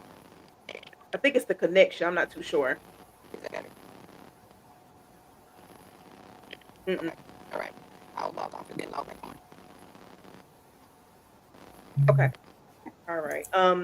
Jackie, it looked like you was Yeah. about to Oh, say yeah. I mean, if something. she's, yeah. So your question, did the temptation ever come in? Um, Yes. I'm going to be honest with you. Without desire, there's no temptation. And so I have so many tools in my Mm, toolbox now. There's so many things that I've learned, and there was so many. Like one thing that I do for myself, and then I do with my clients. What are your non-negotiables? And one of my non-negotiables was like, mhm, what line in the sand did I refuse to cross? And it was the hangovers. I'm like, I don't want the hangovers anymore. I don't want to do stupid shit. I don't want to not be able to be there for my kids. I just mhm, created this whole different world in my mind. And so with the right, like I wanted to go back to even like this will come into like, if you're not getting the results you want, you just got to get different tools in your toolbox. You're just not getting the right answers that mm, you need because, you know, mhm, like we talked about before, like with AA and rehab, I mean, the labels, I totally agree with you, Lotus. I mean, I would never, ever have called myself the A word an alcoholic. Number one, it is mm, completely disempowering. It was just, it was just who I was at one point. I don't identify with that. I used to smoke cigarettes. I don't smoke. I'm not that.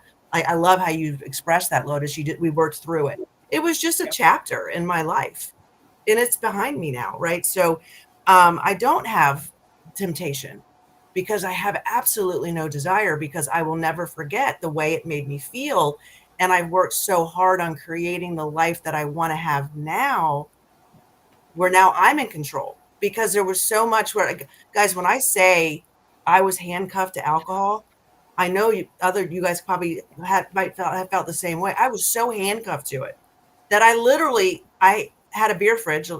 It's still there. It's just got like NA beers in there, or it might have whatever's in there. If I only had 5 mhm, beers in there, I'd freaked. I was like, "Oh my god, I got to wait. Which beer distributor am I going to go to today? Where am I going to go buy this today? How many cigarettes do I have? Oh shit, I only have 2 cigarettes. Oh my god." It consumed so much of my wow. brain and it took up so much real estate in my brain that when I made that firm decision, that this capital D decision, that owner's decision, because I had so many tools in my toolbox. And that's why I decided to become a coach, was because I wanted to help other people who wanted to put more tools in their toolbox. Because yeah, for some of them, you're going to get that temptation, you're going to get that urge. But if you surf the urge, there's a way you do it. You just surf the urge and you surf it for 20. A craving will last 20 minutes, roughly around 20. It's like a wave. So I help my clients go through that. Also, like, how do you feel? What is it that you feel? If some of you are struggling with addiction, no matter what kind of addiction it is, what is triggering you? How did you, what's happening right before you decide to have that drink or smoke that cigarette or whatever, maybe smoke some weed or whatever it might be? Is it something that's emotionally charging you, or is it a habit? Did it just become this thing you wired into your brain that it's 5 o'clock, boom, I grab the koozie, I go get my beer? So it's really diving into what's causing that trigger, and how do you stop the temptation? You lose the desire. Mm, that's Thank you. good. Okay, you're welcome. Anybody want to answer that question before I move on to the next question? You can move. You can move on. Go ahead. Sorry. Yeah, Move on. I'm good. No, Okay, go ahead. You're I fine. love what Jackie said about having no desire, and having all those tools and just learning, so much that you can, be there for people coming from a different, like, there are going to be people that are going to be triggered, right? There are going to be people that have Mm, a desire.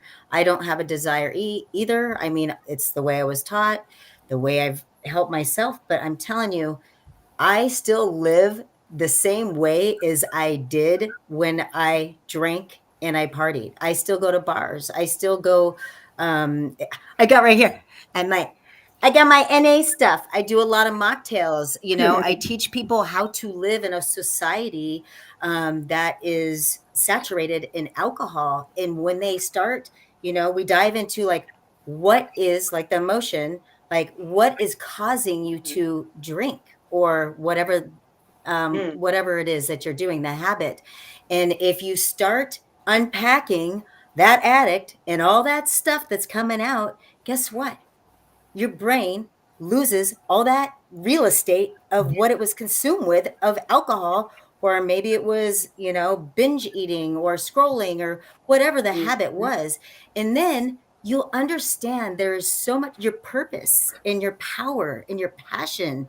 Your brain starts filling in with all that beautiful stuff, like changing those neural pathways, and all the other stuff gets like kind of like grown with weeds. And then once you've created that, there's so much beauty. You want to be in the reality that you've created and not escape.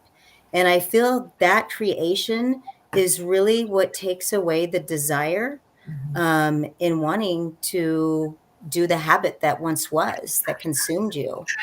Um, so yeah, I loved how she had brought that up. But yeah, it's just, I think it's unpacking and getting rid of all, it's hard work, hard work. It's Yeah. not a flick of a switch, right? No. But the hard work is, there's so much magic in it. Like even during the tears and the crying and the begging of God, like this is where this room right here is where I for months I lived. And this was my holy, Mm. my space for me to heal. But man, I tell you, it's hard, but for all of you out there, you can do it. I swear it's just hard work, and it is a journey, and it is absolutely beautiful when you can have that peace and that freedom and no real estate of that habit consuming your mind. That's good. So, my next question is, could you all like recommend like a rehab center in your area, just in case someone is looking at this right now and they're struggling, Mm. and they say, you know what, I want to go to rehab, but they're not here in South Carolina with me, but they're probably in your area. So, could y'all give like some good rehab centers that would be able to help someone in your area? Anybody can go first. I'll go. So since I'm working with the transitional living, quarters, I've got a couple resources, and I'm now connecting all those people on so we can work together. But I tell you, in the Sacramento area, there's 211 instead of 911. It's 211, and that is going to take you to Jake's Journey Home, and it's a beautiful nonprofit organization. They help people, maybe drugs, alcohol. They will, if you're stuck here in Sacramento and you don't have the money to get back to your family, if you're living on the streets, if you're coming from abusive home, they will they will take you and they will help you find what you need. And then that will lead you into Good Choice Sacramento, which is another amazing organization that actually has the housing and the facilities and the people to help as well. So it's just a combination of like just a lot of goodness. That's good. Okay. Y'all heard that, Sacramento. Okay, y'all listening. All right. NorCal. Who's next? All right. I've never done rehab. I do know there's a couple friends of mine who have done rehab, and both of them went back to drinking. So, because unfortunately, from what I've heard from the studies that I've done, about 4% of people who go to rehab actually find freedom from alcohol. So, what I would suggest is, if you feel you need to go to that route, I would look for a rehab facility that's probably at least 90 days, if not more. Most of the friends that I have that have gone to rehab have done the 30 days or less, and they don't teach them enough within those 30 days. It's just mainly about dropping the behavior. So they usually, the people that I've known that have gone to rehab, usually within 30 days, 30 to 60 days, they start drinking again. So I had a friend of mine that I went to high school with. He went away he ended up doing about a year long, I think about a 9-month to a year long program. So, just do your due diligence if you feel like you need to go to rehab. And if you do go to rehab, when you get out, you find somebody who can coach you and be there for you. Because if you don't want to go the AA route and stand up in front of a room and have to say, hi, my name is so-and-so and I'm an alcoholic, find somebody who has what you want and work with them, because that is a huge key, because you don't have to do it alone. Doing it alone is hard, but really do your due diligence. If you want to look into rehab, I would definitely go a lot more longer. I wouldn't do a short-term one, because by the time you really get to the nuts and bolts, maybe, or you're finally like, your body's not needing the alcohol. And alcohol is one I'm going to focus on the most, because that was my addiction. As your body is finally, it takes a good 2 to 3 weeks for the alcohol to finally really start to get out of your system. You're starting to feel better, but then you're going to actually start uncovering a lot of those layers. So look for something that's a little bit more long-term if you want to go the rehab route, and then get really good support, really, really good support from somebody who's lived the life that you have lived, and follow in their footsteps and get advice from them, and have them coach you through it. Anybody else? I don't know that. So I Googled really quickly to see if one of the places I went to is still around, and they're not. Unfortunately, that's such a bummer, because here's what I'll say. Yes to everything that Jacki just said. Find 90 days or more for sure if you're going to go that route. Right. My personal recommendation would be finding a place that balances behavior as well as the deeper layers of the mind. Otherwise, you're going to go right back out and try to think your way out of what you behaved yourself into, and it's not going to work. Most of the time, it's not going to work. I went to detox 3 times, treatment a couple times. I used after every single one of them. I wasn't ready, really, was what it came down to, and I also didn't have the awareness, accountability, or willingness to do what was required. Now, that being said, the place that was closed was like a holistic treatment center, and it was fabulous. Like, I actually went back for like a couple of days, like one day at a time, like for day sessions, like after I put the drugs down, because they were so fabulous that I was like, they were doing unconscious work. I just didn't have that. I didn't have that language at that time.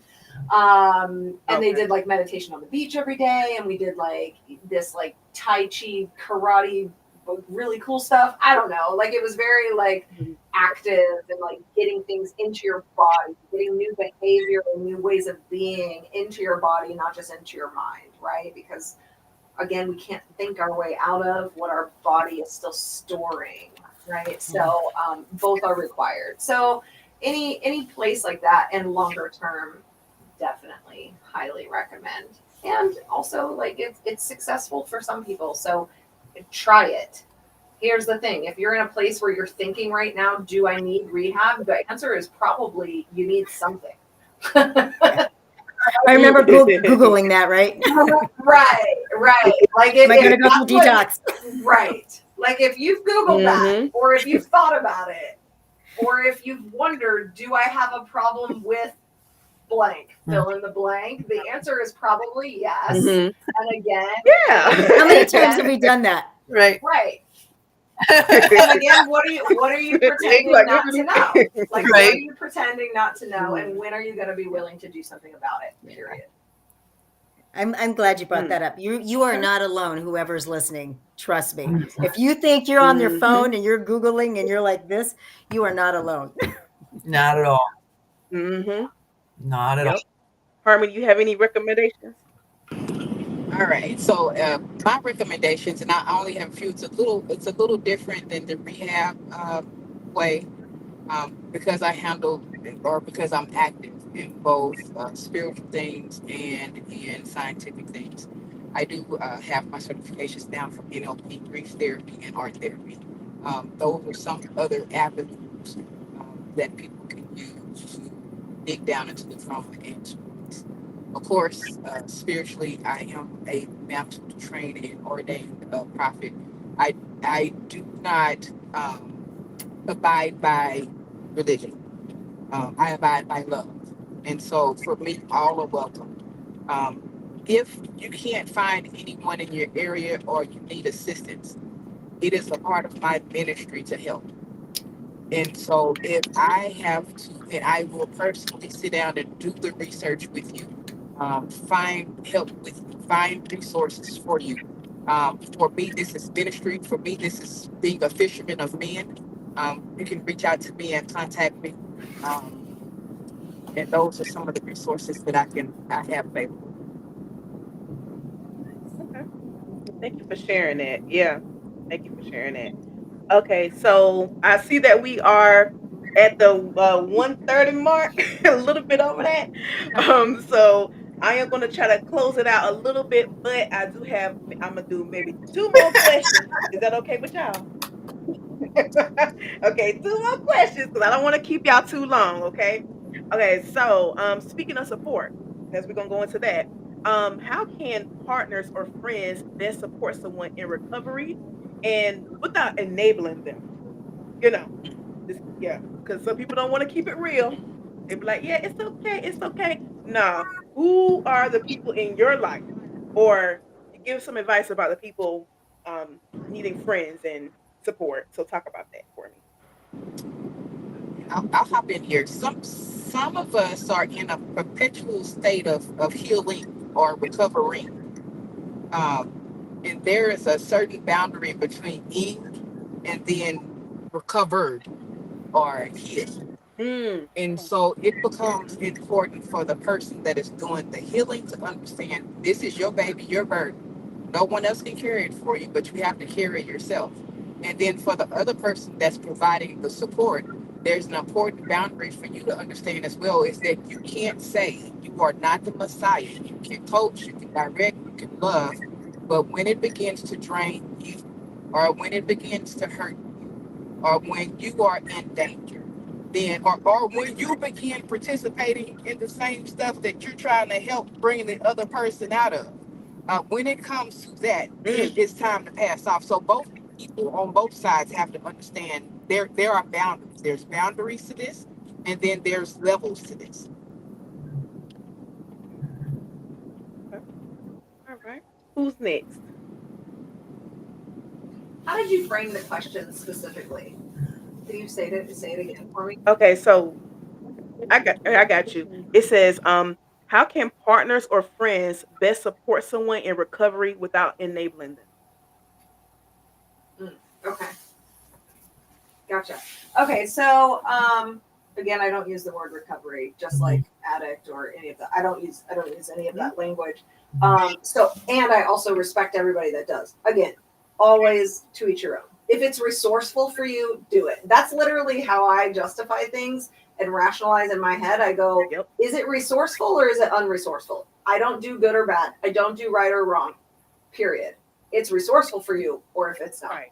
right? So if it's resourceful for you, please keep doing it. For me, I don't use that language. I think Like regardless that. of addiction, I think as humans, the best thing we can do for anyone in our sphere of influence that we come in contact to, from a corner on the street to an intimate relationship to a friendship to a partnership to family, I think the most important thing that we can do is take a loving stand for each other, be honest, be willing to be vulnerable and open, and also hold really good personal boundaries, right, of what that looks like for you as an individual.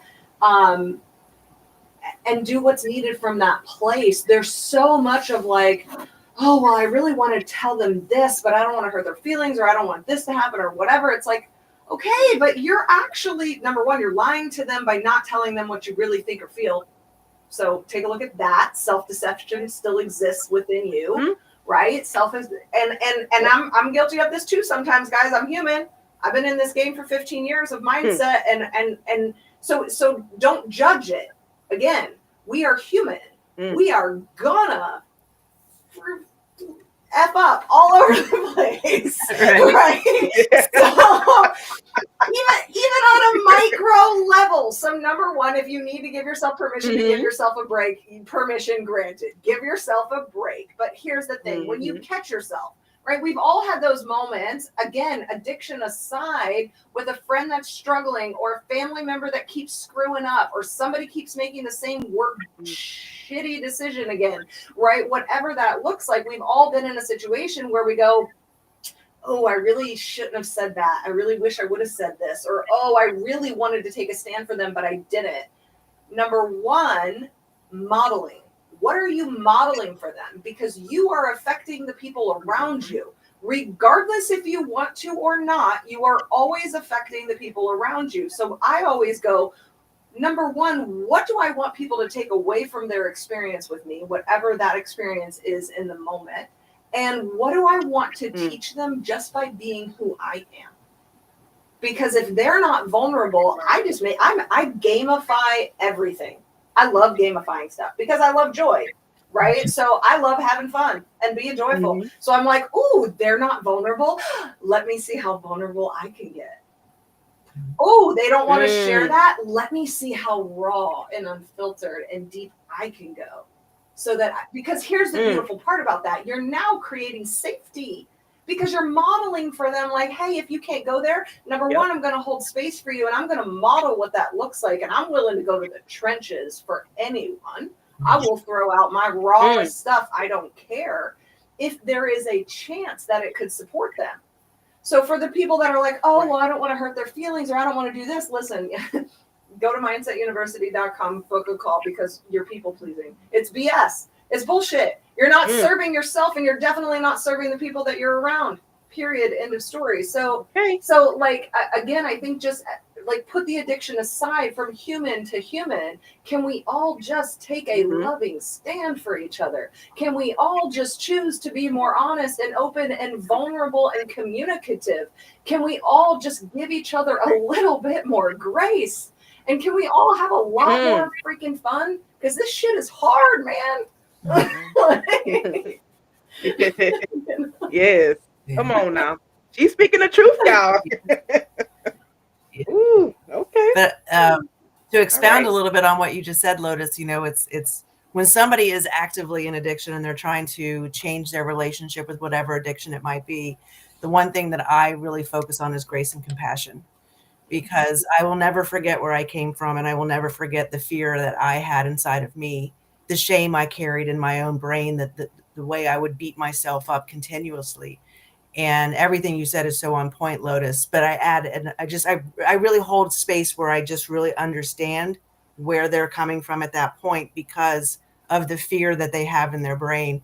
So the thing that I know I did and that I encourage my clients to do is make sure your center of influence is a center of influence you want around you, especially when you're still in that vulnerable healing stage, because you don't need to be around people who are criticizing you and who don't understand. If they're not holding you with grace and compassion and giving you hope, get rid of them for a while until you get on solid ground. Because the most important thing that I thought of whenever I was on this journey, I remember saying to myself, who is going to be with me for the rest of my life every day? And that was going to be myself. Nobody else was going to come save me.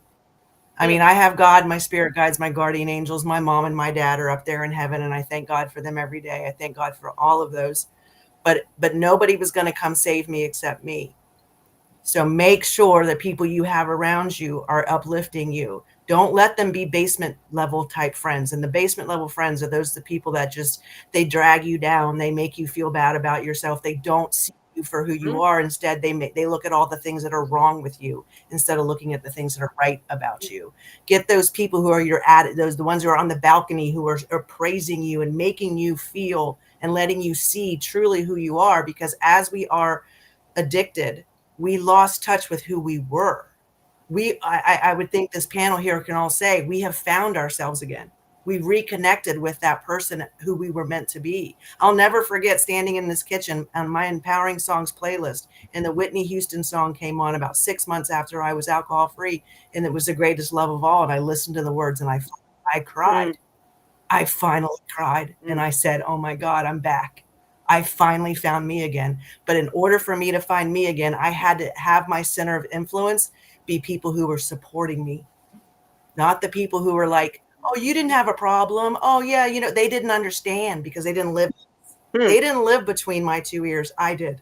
So make sure the people around you are uplifting you, giving you grace and compassion, giving you hope, and making you feel good about yourself. Because that's where it's key, is really getting to find out who you are again.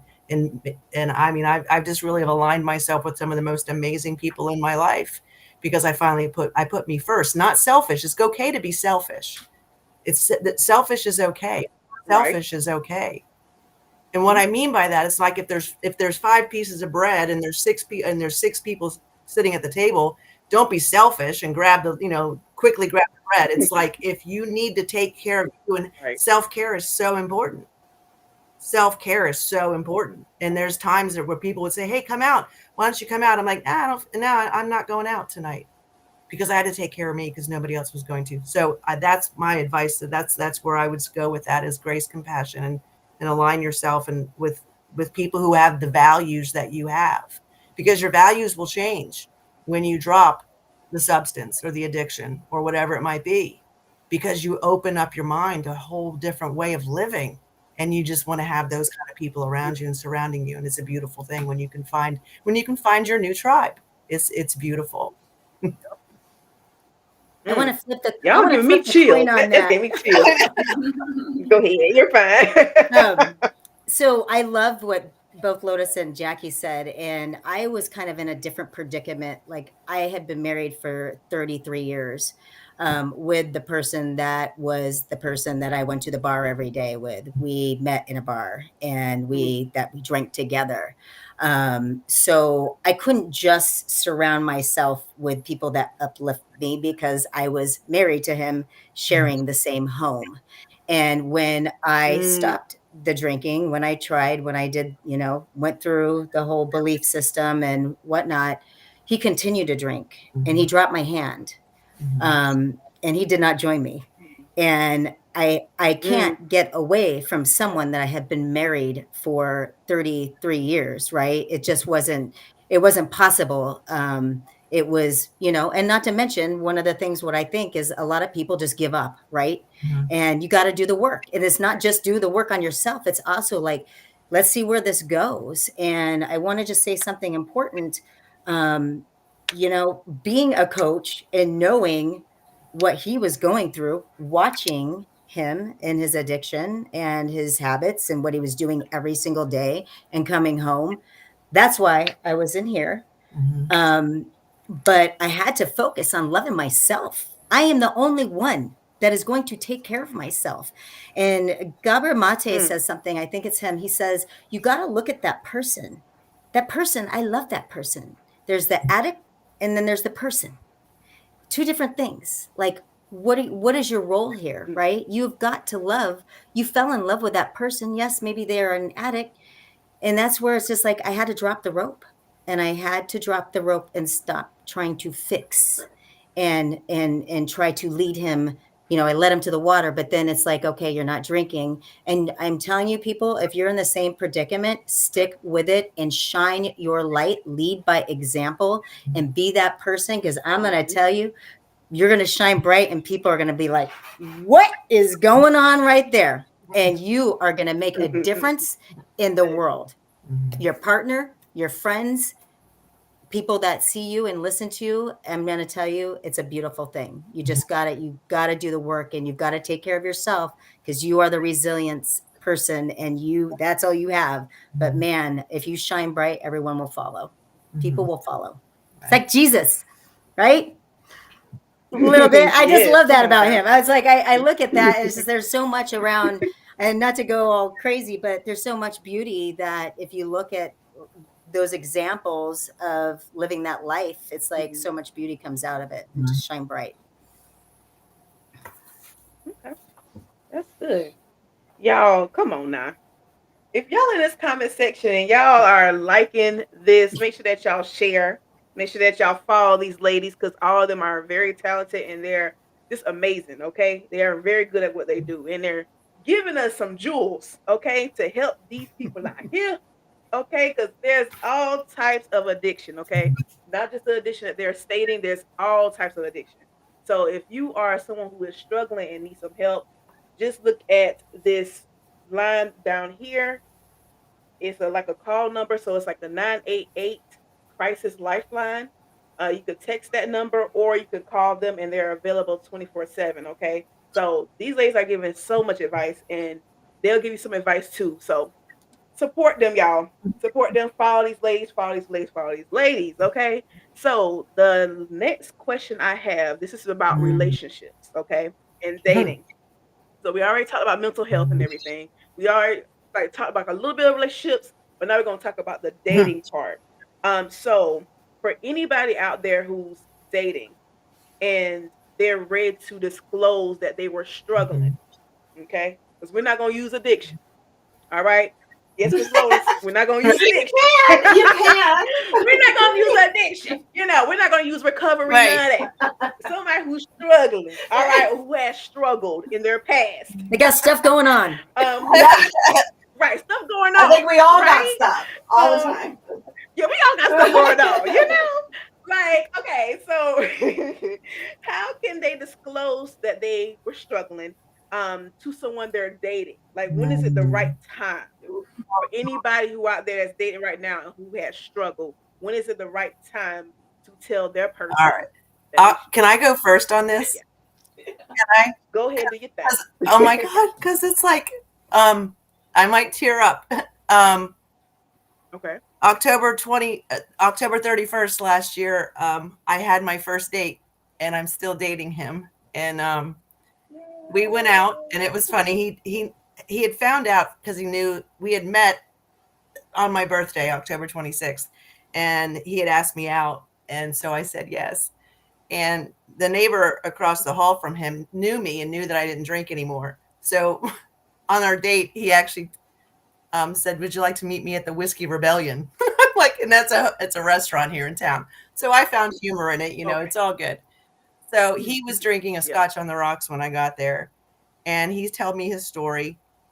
And he's good. He's such a good talker. I just love him. And he had experienced with his ex-wife, had gone to Al-Anon. He had been around alcohol addiction with his ex-wife. So when I just looked at him and I just said, I just need to tell you a little bit about my story. And I said, I don't drink anymore. I said, decided to take a break from alcohol because I was drinking 12 beers a day when I fell into depression. I said, and I decided to take a break, and I just don't have any desire to go back.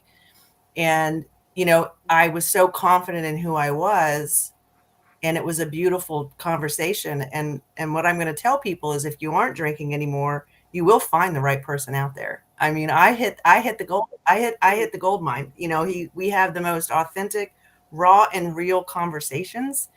And I'm just so thankful that I could be true and vulnerable to who I really am now. And when I talk to people and when I talk to clients about it, I'm like, just become aligned with who you want to be. You don't have to tell your story if you're not ready. If you don't feel comfortable, don't tell it.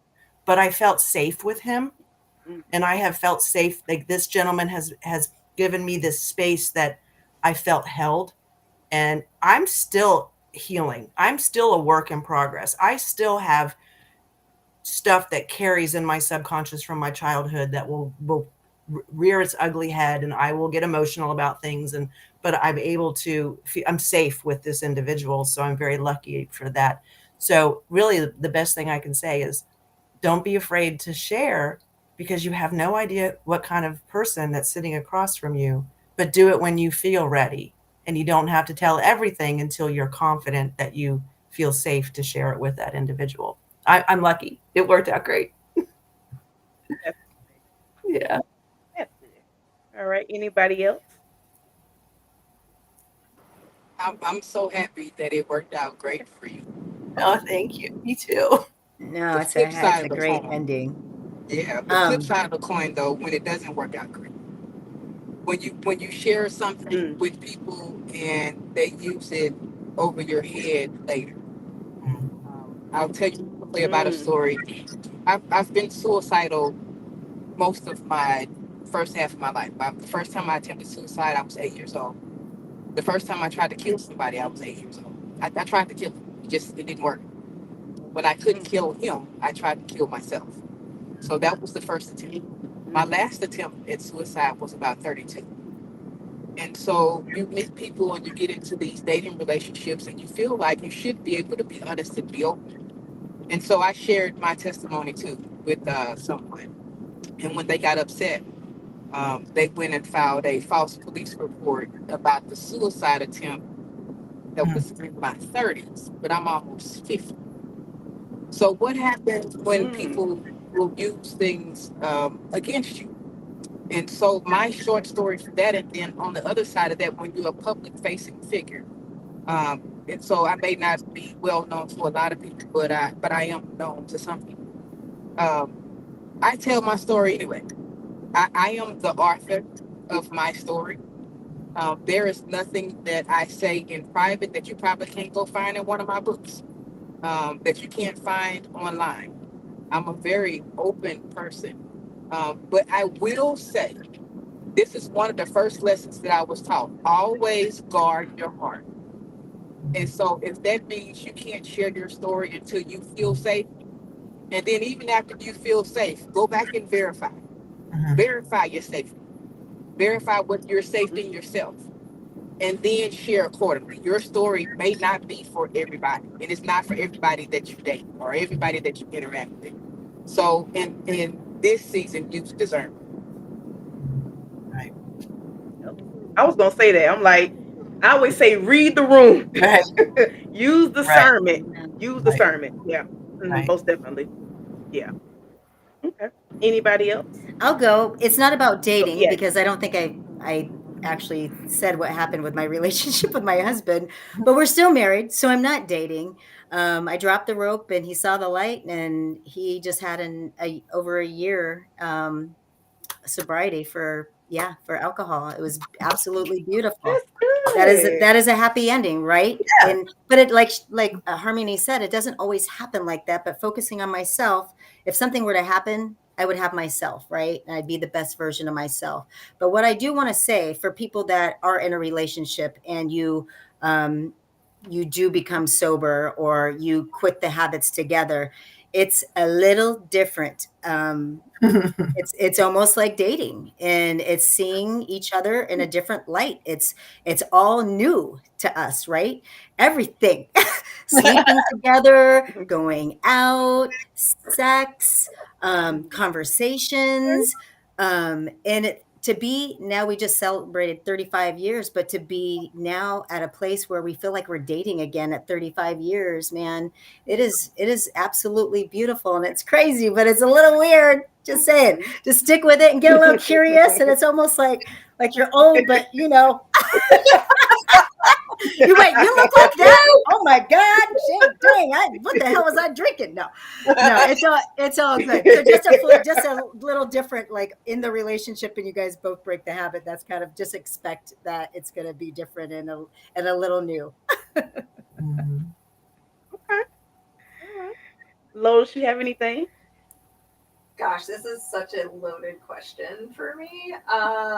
Because I've had all of the experiences. I've had the experience where it was very well received and respected and honored and safe and healthy and supportive and motivational.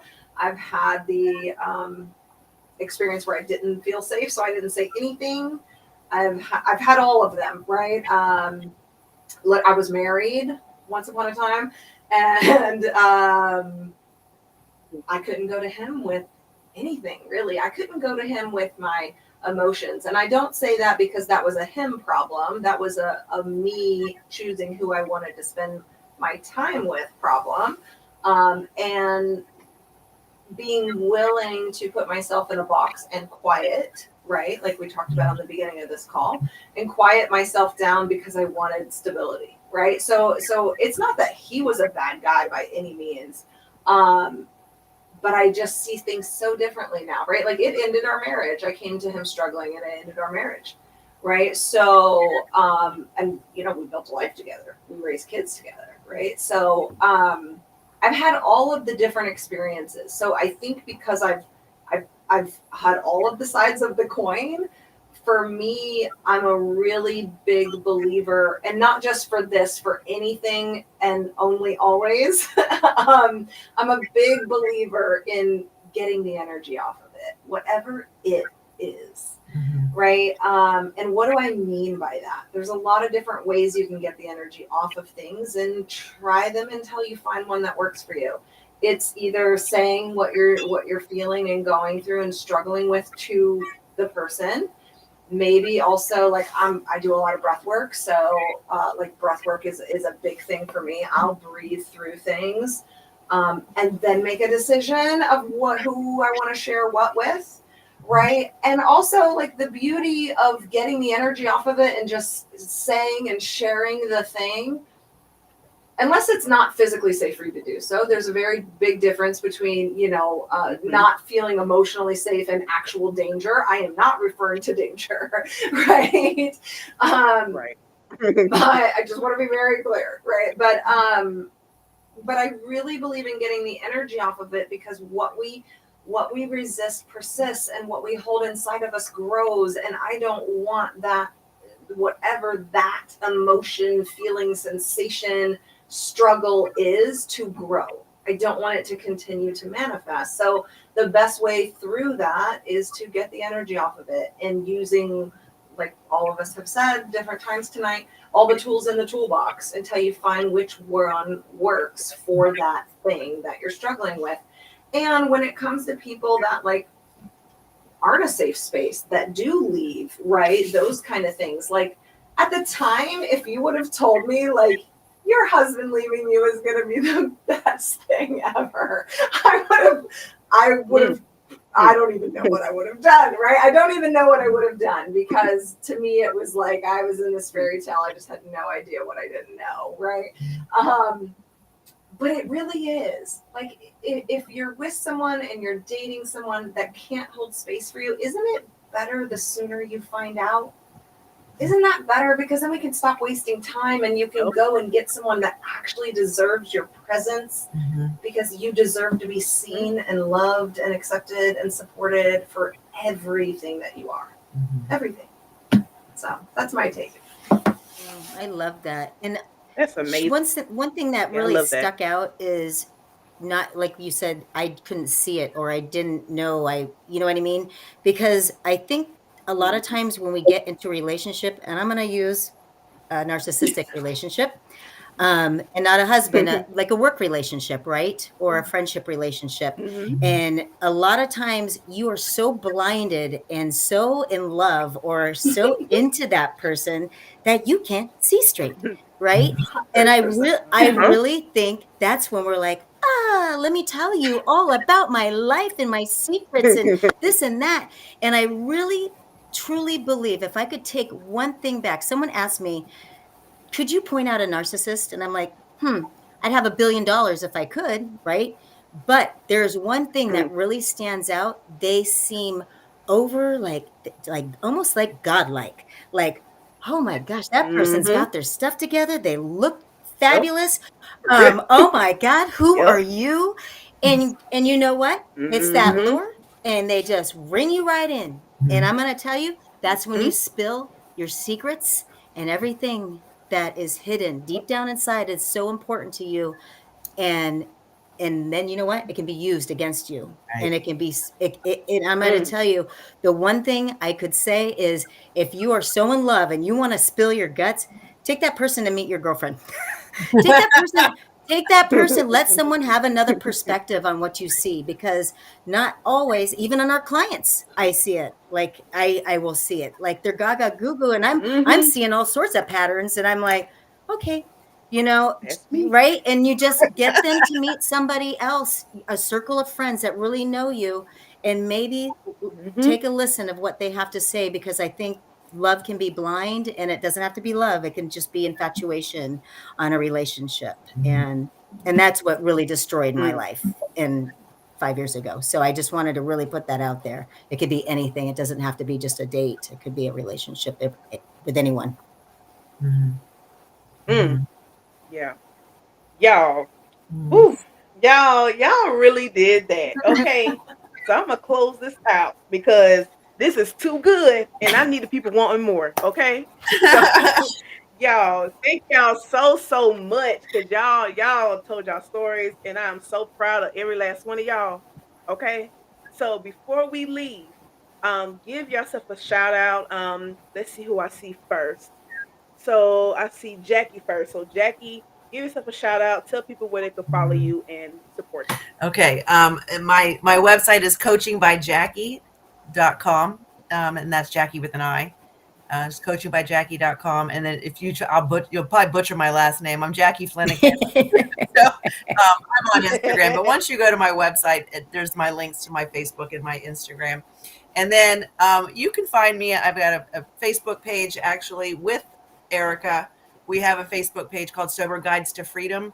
We created that space together because we wanted to give people who were wanting to get support and guidance from people, whether you're sober curious or already sober, or we use the word sober because we know that if somebody's looking for something, typically that's that word. So she and I co-founded a page called Sober Guides to Freedom, and you can find that on Facebook. And thank you. You're welcome. All right. So who I see next? Okay, Erica, I see you. And then I'm gonna go. Yes. My website is, and my IG and my Facebook, everything's all linked in together except for TikTok, is This Naked Tribe. And you can also find that on Linktree, and that will take you to all the other different platforms that I'm in. I love that Jacki gave this Sober Guides to Freedom a shout out. It's just really a beautiful space for people to join and actually get free coaching once a week from 3 different coaches on their struggles, their wherever they are with their journey with alcohol. So yeah, the website, Instagram, Facebook, This Naked Tribe. And then I also, for the Sacramento folks, I have a private, like a NorCal group, and it's called Folsom's Naked Tribe. And that is a private Facebook page that is just made up of people that either are sober curious, helping someone, supporting someone, sober themselves. And I create events with businesses around our areas on events that are alcohol free. So that's a lot of fun with our community. Okay. All right, Harmony, you're next. All right, so you can find me out in these virtual streets. If it is okay with you, I am going to hit the comment section as soon as we hang up the show. I'm going in the comment section. I'm giving out virtual hugs. I'm giving out virtual loves. Yes. If it is okay, I have 5 free books available. If there is something that was said that you feel like you Good. may benefit, because healing is hard. Uh, Birthing is filthy, so is healing. So just do hashtag in the comments. Let's get filthy, and we're gonna do this work together. So I'm Come on I'm now. going over into the virtual streets in the comment section so I can see what the people say. Nice. But you can follow me on Mm-hmm. all social media handles under HAE the Prophet. All right. Come on now. All right. Last but not least, Lotus. Oh my gosh, this was a blast, guys. And also, this is totally my bedtime, just so you know. Mine too. Mine too. when you were originally like, it starts at 7, I was like, oh Lord, okay, all right, here we are. Yeah, I lay down at 9 o'clock. That's why. All right. So, I said, let me wrap this up.